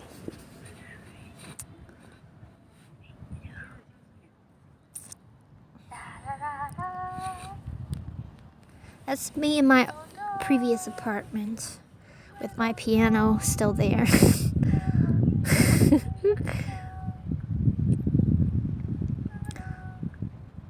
Ugh.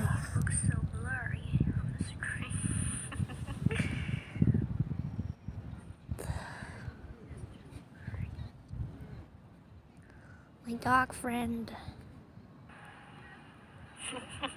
He gave me his hand. Oh man. Oh, he's so gentle. His little paw.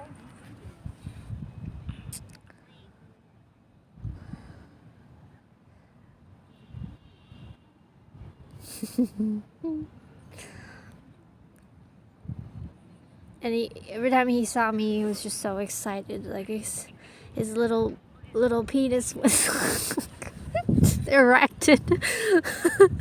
It's just dogs that are like that. I mean, it's their excitement. And that's the day when I took him to take a walk on the beach. Actually, he was less than a year old. Today he should be 1 year old or 2 years old. Maybe one day we will meet again if his owner moved back here again with him, even to visit. I don't know.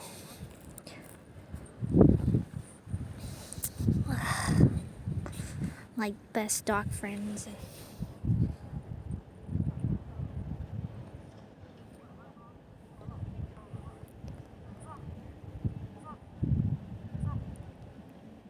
Oh, such a beautiful baby.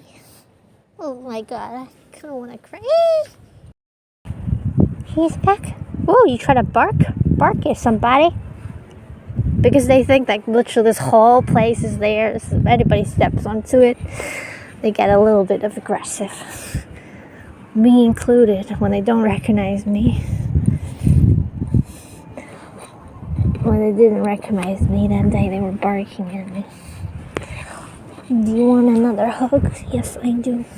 Can I hug you? You don't like that. Maybe it's my coat around you.